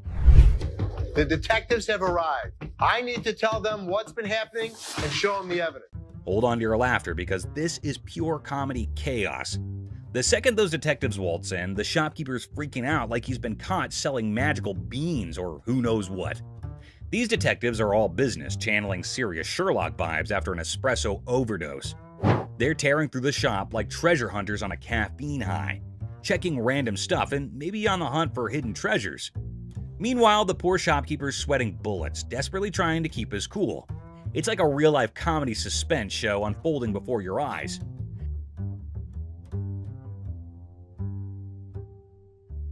Get ready for the wild ride of the century. These detectives, giving their best modern-day Sherlock and Watson vibes, decide to ramp up the drama with technology. It resembles they're on an investigator show marathon watch as they jump into the security camera film. As they replay quick forward and focus on each problematic little hiding spot in the shop, envision some strong, thrilling music playing behind the scenes. An investigator story with an innovative turn will keep you as eager and anxious as ever. Do you think he was working with someone else? If he was, it could be anyone. Well, buckle up for the big reveal. The digital detectives uncover the mastermind. And guess who? It's our buddy Joe. Yep, good old Joe is the culprit behind all the missing stuff. These detectives don't waste a second. They slap handcuffs on Joe quicker than you can say guilty as charged. And just like that, the pawn shop transforms from a place of heated arguments to a full-blown crime scene. The shopkeeper, still in shock, watches as Joe gets escorted away by the police, handcuffs and all. The whole situation is so bonkers it can make anyone burst into laughter. It's like a comedy show with mix-ups, detectives with blurry faces, and a surprise twist. You'd be left thinking, did that seriously just happen? It's pure comedy gold, my friend. Comedy gold. A massive fraud. This one will truly astound you, so hold on to your chairs. The largest swindle to ever occur on the show, so far as people are aware, left everyone perplexed and alarmed. Basically, the boys said that someone from the shop had conned them. She pawned 2 of our laptops, and she told us she was gonna give us the money and the laptop. To make a long story short, a woman pawned 2 of their laptops and then informed them that she knew someone who worked at the pawn shop and would give them the money and the laptops. You pawned something? Yes, she has the ticket. When did you pawn it? Today. The males are left with nothing because she has their laptops, the money, and even the ticket to their belongings. You at the back door, so you'd end up with the laptops and the money? Yes. It astonished Ashley and Seth as much as it shocked Les. This girl told you one of my guys would meet you at the back door, so you'd end up with the laptop? Les or anybody else was unable to stop it now. Les then thought of a strategy, though. If you can find out which one of my employees, you give me the guy's name, I'll give you the computers. At that point, the youngster had a glimmer of optimism and left, believing that perhaps they could apprehend the employee. Well, let me tell you something. We've been scammed before, and I will not be scammed again. Les then requested that Ashley look up the buyer of each laptop they had that day on their background. Les realized something had clicked when she spent the entire day going through them and finding nothing. You're able to witness it. You'll get the money and the laptops. You go, hell yes, let's do it. Thus, these children were not the victims themselves. Instead, they had been attempting to con them all along. Well, here's the way it works. Nobody gets out of pawn without paying for it, and nothing goes out the back door. This time, they weren't duped either, although the kids did cause Ashley and the others a lot of worry during the day. The bag. Imagine this super funny video with a lady who's basically playing the I'm lost in a bag shop game at a crowded mall. So there's this awesome comedian pretending to be her, right? She strolls in like she just landed from Mars, completely clueless. Yeah, Okay, I went to get my purse back to make my payment. Then, out of the blue, she locks eyes with a black bag, and boom, she's convinced it's her long-lost twin, with a mix of determination and total confusion. That's my purse right there. That one right there, the black one. So I want to know why it's out there. She marches over to the lady in charge, ready to solve the mystery of the twin bags. It's like a comedy treasure hunt in a bag store, and you're in for a hilarious ride. Get ready to laugh your socks off. Here's the money. I want the purse. That bag was never in pawn. Now get this, the shopkeeper, a comedic genius with timing that's spot on, coolly spills the beans. She says, "Hey, this bag's not yours." But oh no, our lady on a mission won't back down. That's not your purse. How do you know it's not my purse? Because that purse has been out there. Let me see it. With this epic confidence, she declares, "No way, this bag and I go way back." They're like childhood buddies. And here's the best part. You want to buy it? I just want to look at it and make sure it's not mine. She throws down the ultimate challenge. Bet you this bag, if it's not mine, I'll hand it over. But trust me, it's practically family. It's like a comedy duel in a bag shop, and you won't believe how hilarious it gets. Oh my God. Get your hands off. Meet Cam, the scene stealer of the century. Picture this, chaos in the bag shop, and here comes Cam, our superhero security guard. He's like, "Hold my coffee," and smoothly escorts the determined bag enthusiast off the counter. Have a nice day. Let's go. Walk yourself out, yo. You. Walk But wait, she's clinging to her bag like it's a ticket to a comedy show. The laughs hit the roof as Cam keeps his poker face while chaos reigns. This video's a comedy roller coaster. And Cam, the unsung hero, it's a laugh-out-loud male adventure that you don't want to miss. Just hit with that pole, right? Go. Bitch, Go where you got to go. I'm gonna kick your ass. You wait. Sign of free cash. I was trying to find out because your sign is saying that I can get 30 days. In the pawn shop sitcom, the worker dazzles the customer with the prospect of a 30-day cash fiesta. The seller, with a classic "How can I help you" line, unwittingly opens the door to financial freedom hilarity.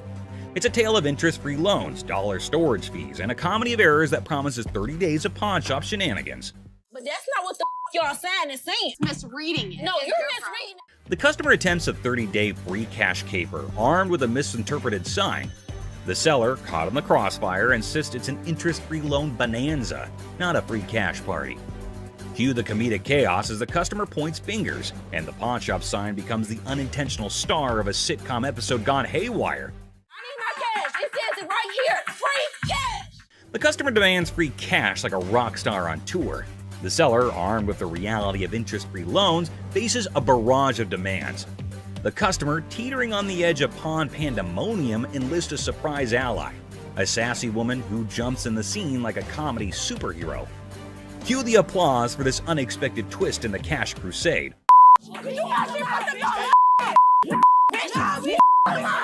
In the side-splitting aftermath, the pawn shop saga spills into the parking lot, where the customer and seller engage in a hilariously awkward brawl. Amidst a flurry of ass cracks and elbows, the spectacle unfolds, leaving the bystanders in stitches.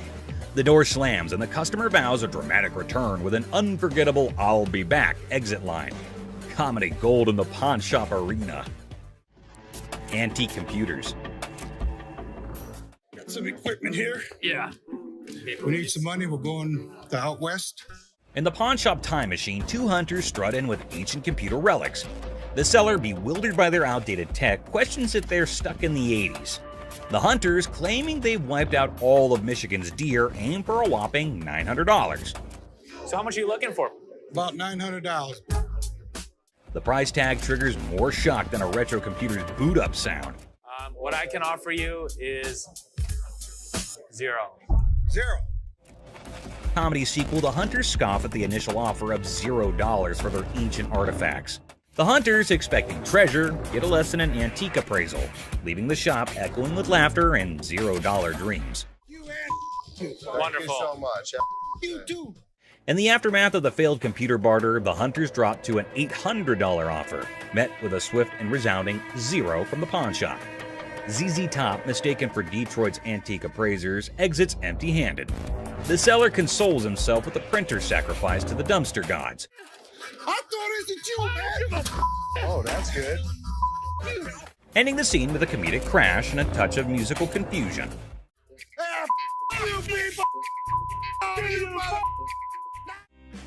Plump man. In Hardcore Pawn, Les Gold faces off with a cheerful, plump customer aiming to sell a watch for his wife's anniversary. Les, ever witty, discovers it's their anniversary too.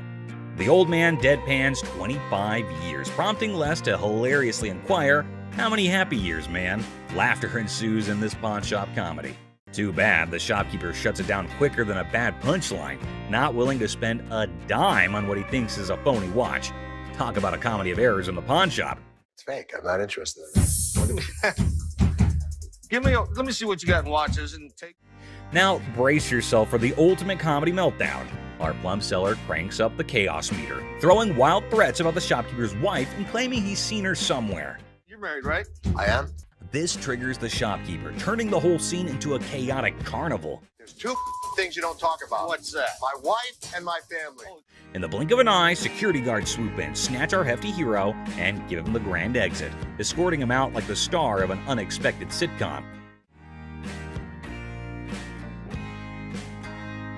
Guess what?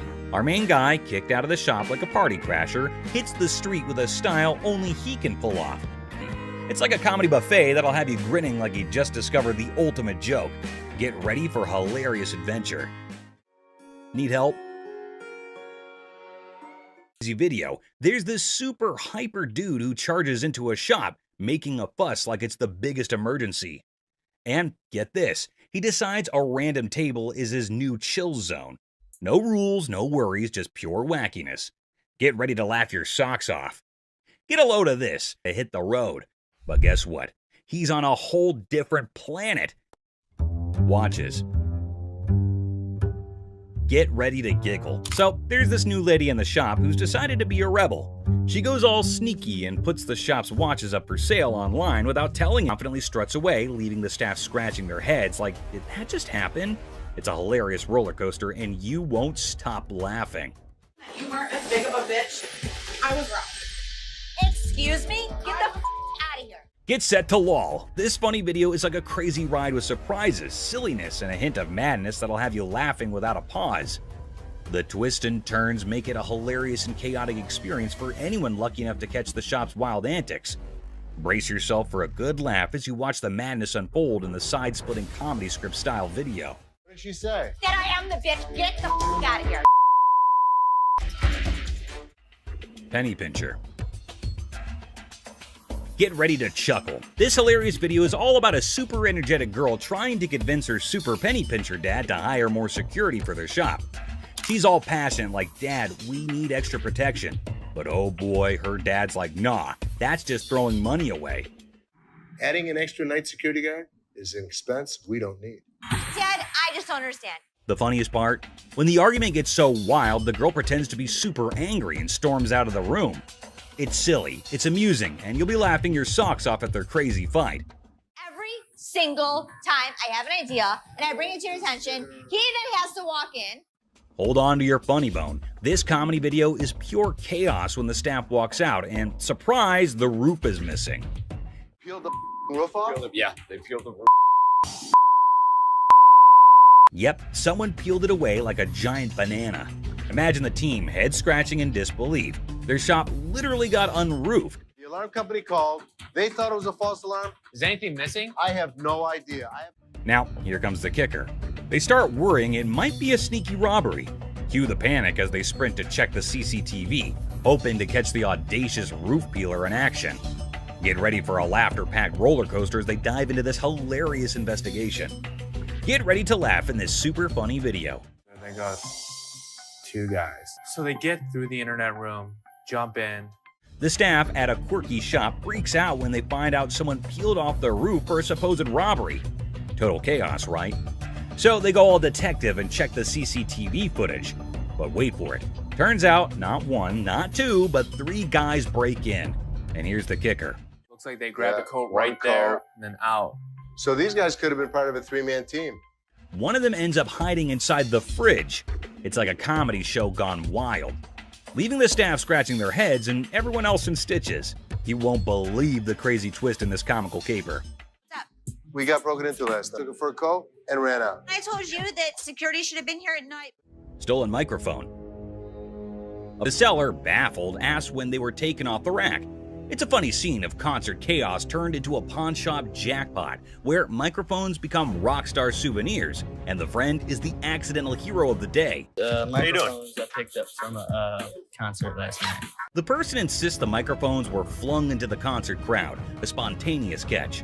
The seller, eyebrows raised, gets an unexpected call from American Jewelry about missing microphones. It's a classic mix-up where concert souvenirs turn into an unintentional pawn shop investigation, leaving everyone wondering how the microphones took an unexpected detour. I'm from American Jewelry. I have a gentleman down here. A mad girlfriend. Welcome to the whirlwind of pawn shop hilarity. Our unsuspecting star walks in aiming for a ring appraisal and potential pawn deal. Little did they know, they were about to join the ranks of pawn shop legends in a tale of marital madness. I wanted to get it appraised, see how much it might be worth. Okay. Hold on to your hat. Drama unfolds as accusations of ring-napping soar, plunging the spouse into an emotional roller coaster over the disappearance of their precious bling. The tension is so palpable, you could carve it with a jeweler's precision. Okay, when I give you an appraisal, that's not how much I'm going to give you in pawn. Okay. But hold on, our hero clarifies, I'm here for an appraisal, not to pawn. Q gasps in the realization that pawn shop language got lost in translation. The spouse is in disbelief, and we can almost hear dramatic music building up in the background. You wanted an appraisal on this ring. Plot twist, the ring allegedly transformed into bike parts? Is this a pawn shop or a two-wheeled saga? Accusations fly faster than a speeding bike, plunging us into a marital showdown. Why'd you take my ring? Echoes through the pawn shop halls. Why'd you take my ring? Well, I wanted to see how much it was worth. Our hero is left flabbergasted, caught in the crossfire of accusations and domestic mayhem. I just wanted to know its worth, they exclaim, trying to defuse the explosive situation. But alas, emotions rage on. Yesterday you said you needed bike parts and didn't have the damn money. And all of a sudden you got my damn ring. Unexpectedly, a wild punch appears. The spouse transforms from the drama unfolds. They assert their right to park no matter the odds. Suddenly, I'm patiently telling you, dude, park your spots out. Meanwhile, our hero, undeterred, asserts, I'm not going nowhere, as if the van gods themselves had bestowed upon them a divine parking mission. In a shocking turn of events, our hero literally stops, drops, and rolls on the store carpet, leaving everyone perplexed. The guy in the refrigerator. In this episode of Hardcore Pawn, we are taken to the time when a crazy man entered the shop, and when no one was looking, he took refuge in the refrigerator for reasons unknown. Thankfully, this man had spotted the crazy man and went to Ashley and others to let them know. At first, no one would believe him, but by the looks, he looked quite genuine, so they followed him up to the spot where the fridge was. Still hardly believing the man, they went to open the fridge, and boom! The man was curled up inside, about to make the refrigerator its new cozy little home. I don't know what y'all doing over here. There's some mother in the refrigerator. What? The whole situation was so absurd that not a single person in the whole shop could believe that there was a whole person hiding inside there. Good thing that they have security in the shop, so the man got what he deserved. What the f are you doing? Fake earrings. Two sassy black queens strut into the pawn shop, flaunting earrings worth $350. The seller, bewildered, questions their cash craving. They snap back. How you doing? Good. I'm here to pawn these earrings. Okay. Honey, our financial drama is an Oscar-winning secret. The seller innocently inquires about the swearing, prompting the girl to unleash a verbal firework. Trying to get $350 for them. Why do you need the money? It's none of your business why I need the money. As he fumbles to record the chaos, he realizes these queens can turn from pawn shop patrons to drama divas faster than his slowest sail. Talk about a speedy emotional roller coaster. Why are you swearing at me? Because you asking me why I'm coming in here to handle my business. In the midst of the jewelry saga, it's a linguistic roller coaster. The seller's ears are bombarded with jewelry, loan me my money, and a kid-eating crisis. What does my sign say? Jewelry and loan. This jewelry, loan me my money. I got to feed my kid. The drama unfolds faster than a soap opera, leaving him nervously counting non-existent diamonds. Talk about a pawn shop sitcom. Man, you getting on my nerves, dog. How'd you get You this? ain't even looked at my Do you know that these aren't real? In the sizzling pawn shop showdown, the women insist their earrings are as real as their sass. The seller, sweating in the Lacote, tries to diplomatically handle the diva duo. It's a battle of bling, attitude, and a heat wave, all under the watchful eye of leather-clad thermometers. Comedy gold. How the you gonna tell me just by looking at my that they not real? They're not real. As the Queen of Sass declares her exit, she throws shade like confetti. Insults rain down, targeting the seller's wrinkled-up hair and questionable fashion choices. With a parting shot about a jury and long bow ass, she exits, leaving the pawn shop in stitches and the seller questioning his life choices. I ain't leaving this till you give me my money. I need my mother did. Coloring book. Ashley enters confidently, challenging authority. Seth tries to manage the chaos. Tension rises as they clash, leaving everyone puzzled. Don't come in here thinking that you know everything in your like. I didn't know you should anything. go off and like run back to Hawaii where you bought that shirt. Unearthed gems, a JFK coloring book from '62, and a Frank Zappa one from '82. Mom's surprise drawer is found. Now, the shop's in for a laugh, unraveling the tale behind these quirky relics. Hello. Hello. I have a John F. Kennedy coloring book from 1962 and a Laugh out loud scene as the seller confesses to buying a Frank Zappa coloring book at 25, never cracking it open. Now, with 3 daughters in college, it's a hilarious quest for cash. The quirky relics become the center stage for a funny exchange in the pawn shop. So why do you want to get rid of it since you loved him so much? well, I have 3 daughters in college and I need money. The negotiation dance continues as the seller justifies prices, leaving room for haggling. Tension rises comically as the buyer feels snapped at. The shopkeeper offers a research break, declaring, "I'm not in a hurry," in this pawn shop sitcom starring quirky characters. Okay, do you want to give me some time to do a little research on this, You can or? have all the time you need. I'm not in a hurry. The plot thickens as Ashley discovers the price coloring book online for $8.75, triggering a hilarious spat. I didn't say any of that Can to you you. read that? $8.75. So make me an offer. 0. She hilariously expresses her dismay, accusing the customer of rushing and shoving a phone in her face. I'm looking at the one that he wanted $50 on, and I pull it off, and it says $8.75. The bickering ensues, with both claiming they're not married, adding an amusing layer to the pawn shop sitcom. I have to take him out this way. That's how much it pissed me off. In the ongoing pawn shop drama, Ashley delivers a sassy retort to the customer, suggesting he adds value nowhere and jokes about returning to Hawaii. The banter continues as another worker calls out Ashley for being rude, I think you're disgusting and rude. I didn't say any of that Can to you you. read that? $8.75. leading to a comical exchange where Ashley dismisses them to focus on yourself. The workplace comedy unfolds with quirky characters and witty comebacks. Well, you don't add value to the organization. I have one. Well, thank you so much. But the next Okay. time you send my paycheck, you can tell me how to work. Parking lot.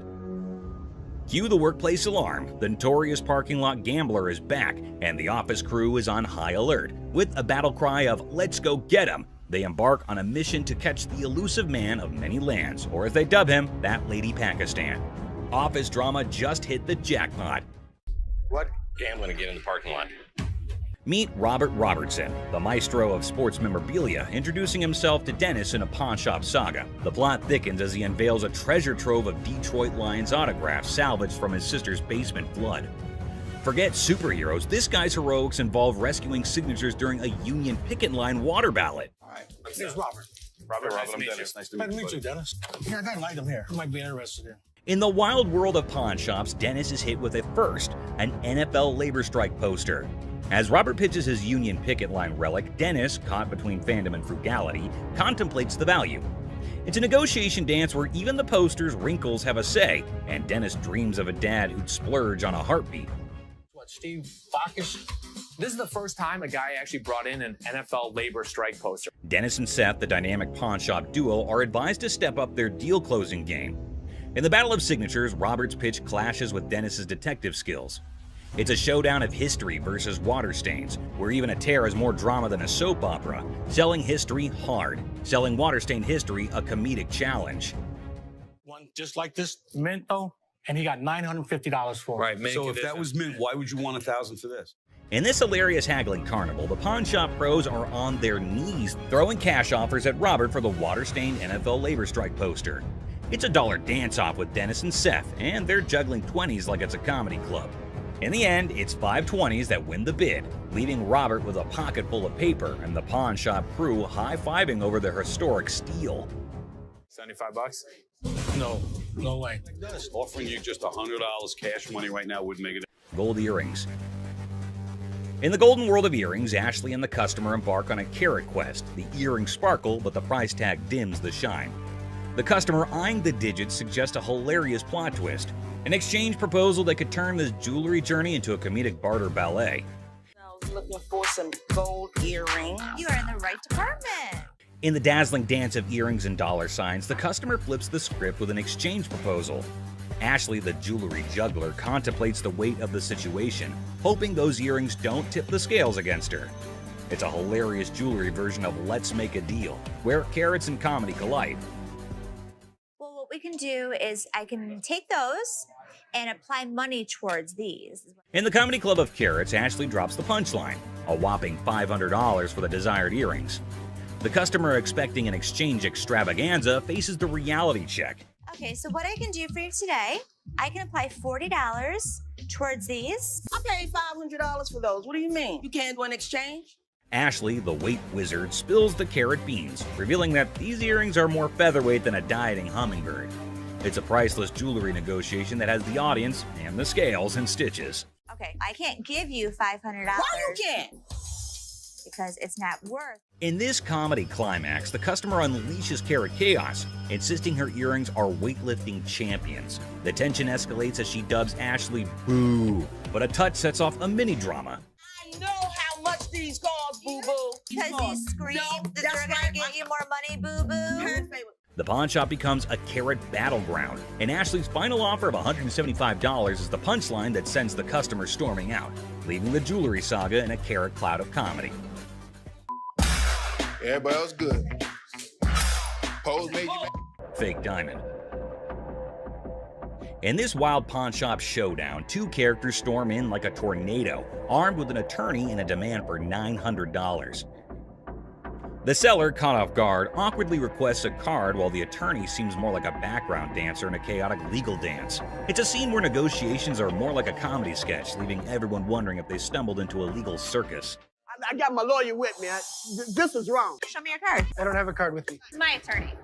Customer unveils a questionable earring, claiming it turned his ear into a rainbow. The seller, armed with skepticism and a keen eye, dissects the earring, declaring it a fake diamond disaster. So what do you want to do today? You want me Can to I get figure my money out? back? You want me to figure out why your ear's turning a different color? Is that a real diamond? Enter the legal cavalry. The customer brandishes a lawyer in the name of mismatched receipts and the ear that turned technicolor. It's a jewelry malfunction turned legal circus, and the pawn shop is now the stage for hilarious gemstone saga. This is not the correct earring for the receipt. Chaos ensues as the customer brandishes a jewelry store receipt like a wizard spell. The attorney, a sidekick in this legal circus, demands a refund for the rebellious earring. The seller, caught in the crossfire, faces threats of escorting and leg knocking, all while insisting they won't budge. It's a legal showdown where the only guarantee is a laugh-out-loud twist around every shiny corner of the pawn shop arena. The earring does not match the description. What you mean? So you said now I just brought an earring in? The customer, armed with a kaleidoscope ear and a refund demand, insists the seller turn around and walk that butt out the door. The seller, invoking a hint of pawn shop diplomacy, proposes a negotiation dance, but warns, keep your butt back there. Cue the dramatic soundtrack, man, it's a comedy in motion. An evil woman anthem echoing through the pawn shop arena. Get out. Yeah, you know, took my money, just sold me a bold earring. Golden State Warrior ring. I just got engaged, and I heard you had a 75 Golden State Warriors ring, and I was thinking that would be perfect for my fiance. This man came into the shop to buy something, which is odd because most people come into the shop to sell something. This man, on the other hand, was interested in Rick's 1975 Golden State Warriors ring, but Rick was unable to but laugh at this. Rocco, will you grab me that ring? Sure. That is a brave man that would give his fiance a championship ring. Even though Rick keeps on laughing, asking why the man is giving a ring like this to his fiance, we understand that the buyer isn't pleased with Rick's antics.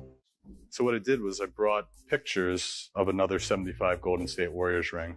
The buyer produced photos of another Golden State Warriors ring and attempted to match them, which they did. Then he asked if it was a genuine diamond and if Rick had checked it. Rick told him that the stone was genuine. Perfect. Have you tested the diamond? Oh, yeah, it's a real diamond. It's a real diamond. Okay. The buyer then proceeded to use his own tester to determine whether or not the diamond was genuine, as he was a collector and dealer of sports memorabilia himself. But as he went to test the diamond, it didn't pass. It's not testing. That's because you have a really cheap tester. So Rick stepped in with his own tester, which of course revealed that the diamond was genuine. Even though Rick was irritated by the whole thing, he chose to be courteous to the man. First find on mine. Okay. I will trust that. The buyer requested for the amount after the ring had been tested, which Rick believed to be $11,500. The purchaser, on the opposite hand, had a budget of $5,000. Any 11 grand. That's what I can do. That's your bottom line? Yeah. Okay. Best price. Because Rick refused to go any lower than $11,000, the buyer was forced to leave the business unhappy and empty-handed. I didn't think he was going to go 5,500, but I thought, he'd work with me a little bit. But it seemed like he wanted to punch me in the face. Wells Fargo's safe deposit box. What do we have here? Well, we got a Wells Fargo strong box. This man arrived with a Wells Fargo safe, an antique ball and chain, and a couple ancient handcuffs. The seller was asking roughly $2,000 for everything in the package. All right, well, tell me about these things. This ball and chain right here actually comes from the Human Prison. It's the oldest prison in the state of Arizona. Folsom Prison was Arizona's oldest prison, and the handcuffs belonged to it since the late 1800s. Here's my concerns. When they forged chains back in the 1800s, it was just hot welding together. At that time, it was all performed by the blacksmith, but the chains that the man brought in were all electronically forged. Not only that, but Rick had another major problem. Never in the history of any prison did they ever have their name put on the balls. What Rick was saying was that everything the man brought in was false, but the seller was not ready to believe Rick. It's fake. What makes you an expert on this stuff? I've been buying and selling this stuff my entire life. Even if the contents of the package were phony, there was a chance that the box itself was not. So Rick made a deal for the box and left the rest. Box, I'll give you $400 for it. I want $1,200 for it. No, you don't. And the transaction was completed for $400.50. The seller left, and Rick subsequently decided to consult with an expert about what he had purchased. Okay. 19th century strongbox, Wells Fargo. Following a thorough examination of the box, the expert asked Rick the following question. First things first. Have you already bought this? The box was just as false as the other items Rick did not purchase, and the expert agreed. It's a complete fake. Damn it, Rick. Mystery guy.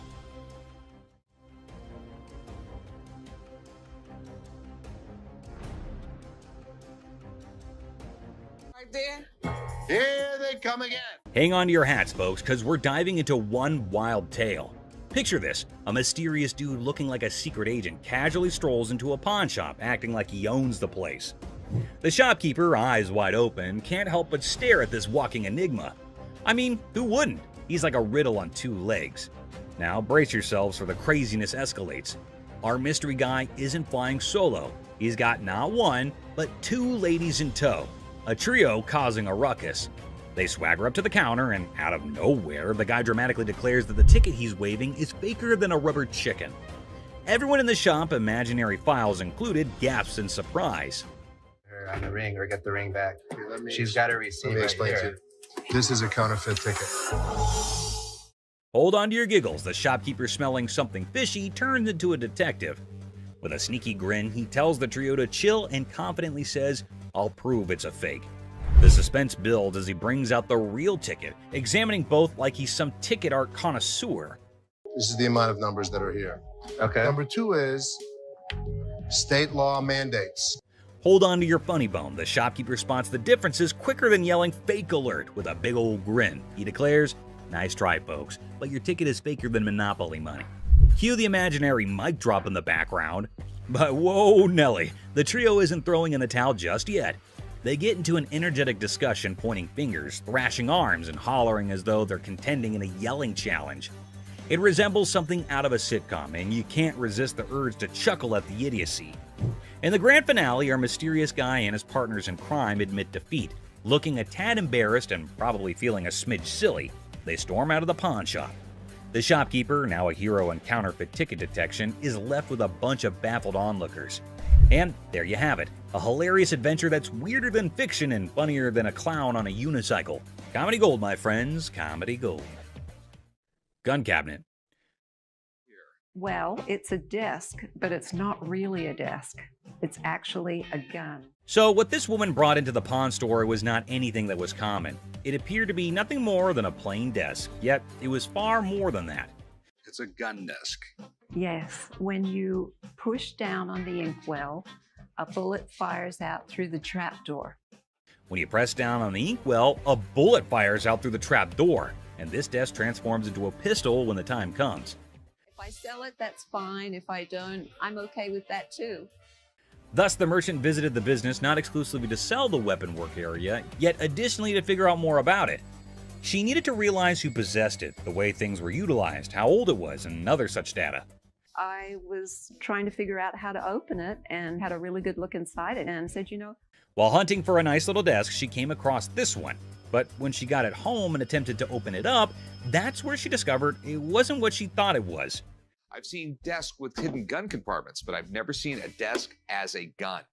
Rick thought it was something out of a James Bond movie, and he was so engrossed in it that he forgot he was actually pushing his face against a gun. Do you mind if I have a buddy look at this thing? Because I am just completely lost here. Not at all. Rick believed it was best to have an expert look at it after taking a closer look, so he called one. Gun. This is the gun. What? The master had never seen anything like it and had no clue about what it was utilized for. Yet, in lieu of what he saw, the master reasoned that it was made somewhere in the range of 1890 and 1910, which was an issue. Even though he couldn't guarantee it, the Pawn Stars may buy it in a gray area. Bring it to a gunsmith and have him professionally deactivate the mechanism. Then it can be legal to buy and sell. The only way to buy and sell it legally is to take it to a gunsmith and have him deactivate the mechanism. Only then can it be simply and legally acquired and sold. I wish I could help you out more. It's just one of those things. Thanks for bringing it in. Oh, you're welcome. Orange Bowl ring. I decided to come to the pawn shop today to sell my Penn State Orange Bowl ring from 1973. This individual then brought in an Orange Bowl ring from Penn State in 1973. He was in the shop trying to sell it since he needed the money for upgrading his house, and he reasoned that it must be valued at least $1,500. Where'd you get this? You know, I went to Penn State and guy down the hall played on the team, and he needed some money, and I bought it back then. The seller claimed that one of the team members needed some cash and that the only thing he had was that ring.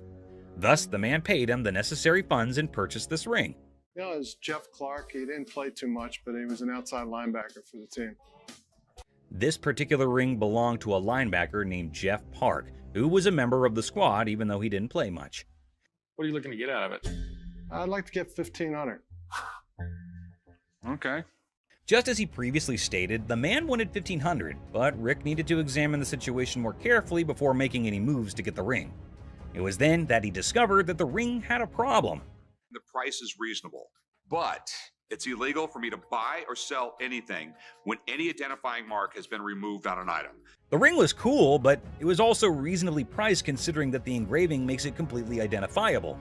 It was no longer lawful for Rick to purchase or sell this ring after the engravings were taken out. I'd be more than happy to buy it off you for $1,500. Problem is, it's like buying a car without a VIN number. The seller was a little confused as to how the removal of a few inscriptions might make the ring illegal to purchase or sell. As a result, Rick and Corey had to thoroughly explain everything to him and let him know that despite their best efforts, they're unable to handle it. All right, dude. Okay. Sorry, I couldn't do nothing with it. Okay. I know 1,001 people I could have sold this ring to and made a fake bill.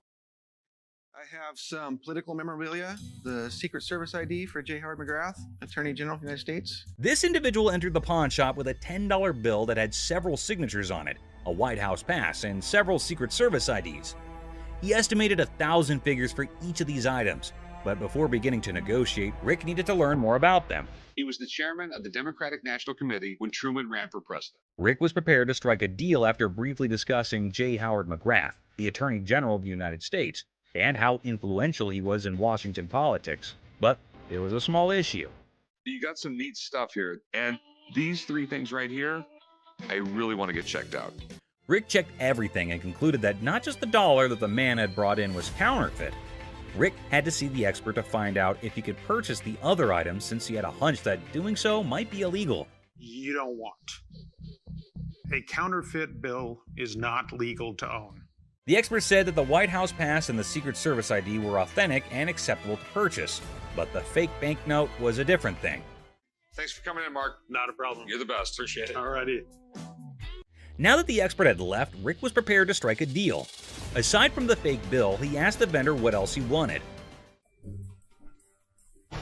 Yeah, I'll give you $500. Good deal. All right. You want to write them up? Yeah, sure. The vendor left the store with the cash and the unauthorized bill after the trade was completed for $500. Hopefully he gave the Secret Service the counterfeit bill. Harley Davidson.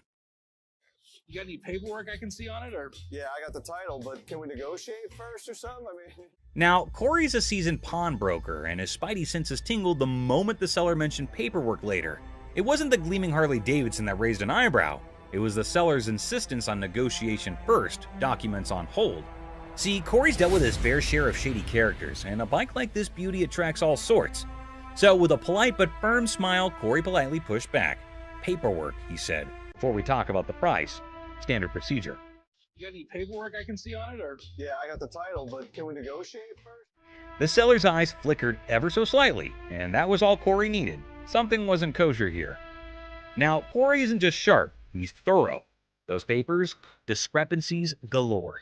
Dates that didn't line up, VIN numbers singing a different tune. So Corey did what any responsible pawnbroker would do. He plugged those details into the good old computer system. What he found sent chills down his spine. Corey knew right then this wasn't just a sale. It was a potential police sting waiting to happen. Sure, the Harley was a head-turner, a chrome-plated masterpiece that could make angels weep. But for Corey, business wasn't about shiny toys. It was about integrity, about doing the right thing. And the right thing in this case meant making sure this beauty wasn't a stolen dream, someone else's heartache wrapped in leather and chrome. So, with a heavy heart and a clear conscience, Corey had to do what he had to do. Walk away from the deal, even if it meant letting that Harley roar out of his life and into the unknown. iPhone. I just got this phone that I bought here like 2-3 days ago, and this don't work. The bell above the pawn shop door jangled, and in walked a man clutching a sleek black phone. He announced, smooth as silk, that this beauty was a recent purchase, now sadly broken. The camera don't work. It keeps freezing and like that. He claims that it's just too irritating to use because the phone freezes frequently and the camera doesn't function. Did you download a camera function? No, it clearly got a camera. Why would I have to download it? When it was questioned if he had downloaded the camera feature, he became very irate. If he's telling the truth, then why does this inspection set him off? And why was he even being questioned about getting the download? That isn't how it operates in any case. You got your receipt? No, I ain't got it with me. I ain't bring it. First of all, we don't sell. We can decide right now whether the client is attempting to misdirect. Rich, the seasoned pawnbroker behind the counter, felt it too. That intuition, honed by years of dealing with all sorts, that sixth sense for trouble, it was screaming at him. This wasn't just a customer with a broken phone. It was a game, a play in progress. As soon as you give me that receipt, I can see what I can do for you. I don't have my receipt. I just clearly told you that, man. Clearly, you told me that. So Clearly, I have we to need tell to you fix this, that or without the receipt, there's nothing I can do for you. Rich yells, "Are you messing with me, man? You came for a new phone, but you don't have a receipt?" However, the man persists in insisting that all he's asking for is another phone. He said clearly one more time, I was going to clearly have to knock his freaking head off. We're all aware that Rich needs the receipt. You, my man, are not. Who sold the phone to you in the first place? somebody. He here. When questioned who exactly had sold him the phone in any case, he quickly pointed at any random employee. But we haven't had one of those out for sale since I've been here in 6 months. I mean, I just seen you in 2 weeks. Furthermore, it appears that the youngster he pointed at didn't know why he was being called for. Thank you very much. I appreciate you coming on over here. You can go back to selling that computer. All Rich knows is that it's an iPhone, but he's more irritated by something else. What's more, clearly it was working out. Can you go show him how it works? Take a picture out in the parking lot. Nope. And then, like a burst dam, the story spills out. The phone wasn't his. The purchase was a shady deal in a back alley. The frustration wasn't with the camera. It was with the consequences. The cold sweat of a gamble gone wrong. With a sigh, Rich ushers in the man and his broken phone out of the shop. the heavy silence echoing their unspoken pact. The truth had been told, the game was over. That's all for our video. We hope you liked it. Please comment, like, and subscribe.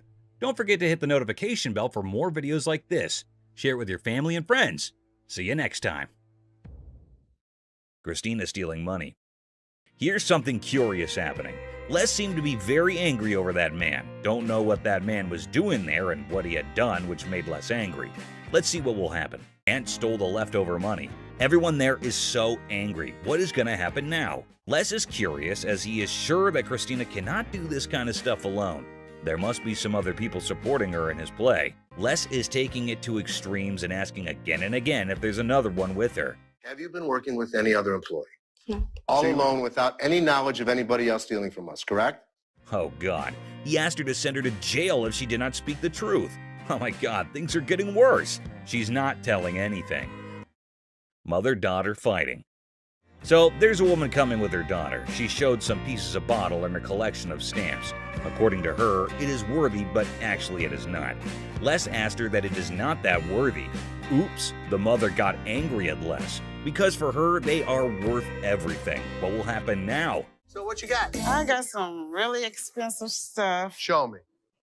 Oh my God, the daughter charged a fire against her mother. You better down. No, you. Girl, what the hell wrong with you? She triggered her and insulted her for her useless collections, and oh my God, look, they're about to have a deadly fight. Oh God, the mother scratched her daughter. Les is stunned. They don't want get off my.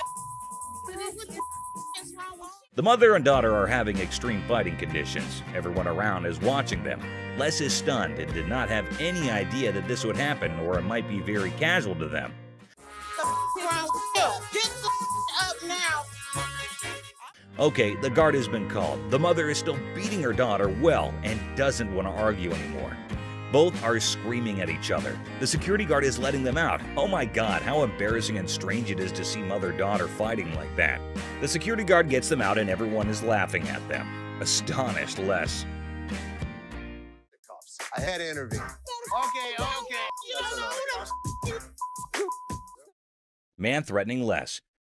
So a man entered the pawn shop and headed straight towards Les. Seems like it would be a happy deal with that cool customer. Okay, the man had an anniversary today, and so both are sharing some joys together. Seth and Les's fight. Les and Ashley seemed to be discussing some serious stuff. Felt like something serious had happened. Giving a 40,000 square foot free-for-all back there? That's no policy. What do you think brought us to here, Seth? But Seth is not getting anything. They are having a fight.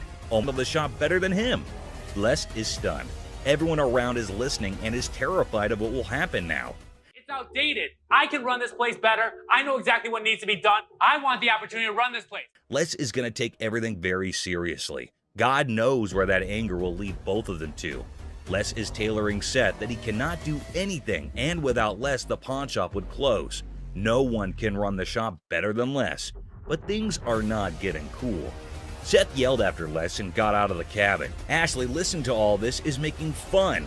God, it is not that serious. Well, Les in his anger was constantly getting furious over that debate. Man got beaten by Les. Well, people, there came a black young boy towards Ashley's counter. Ashley asked him, "Greetings. So, is he here to sell something?" So you want to just pawn it, right? Because you want to be able to get it back? Yeah. How much are you looking for? Is this enough to pay rent? Hope so. It will be a good deal for that man, until or unless something happens. He is here to sell the ring of his grandmother who just passed away. Well, a really sad news, but it won't affect the deal because business is always a business.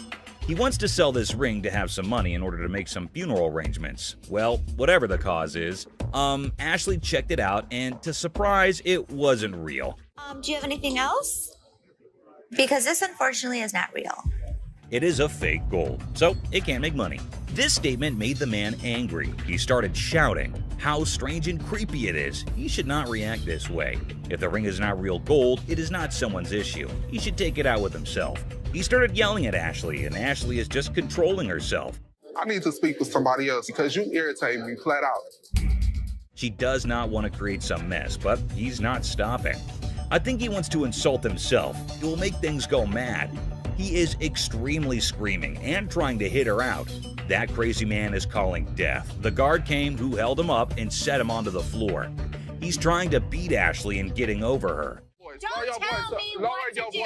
Don't put your finger in my face. While the guard is keeping him away, Les is here. Matter is gonna be very serious. That man is not understanding the matter, still trying to fight. Guard taking him out of the shop. Les is joined and is getting angry over that man. Les and the guard beat him and get him out. Oh my God, what a fight. That crazy man.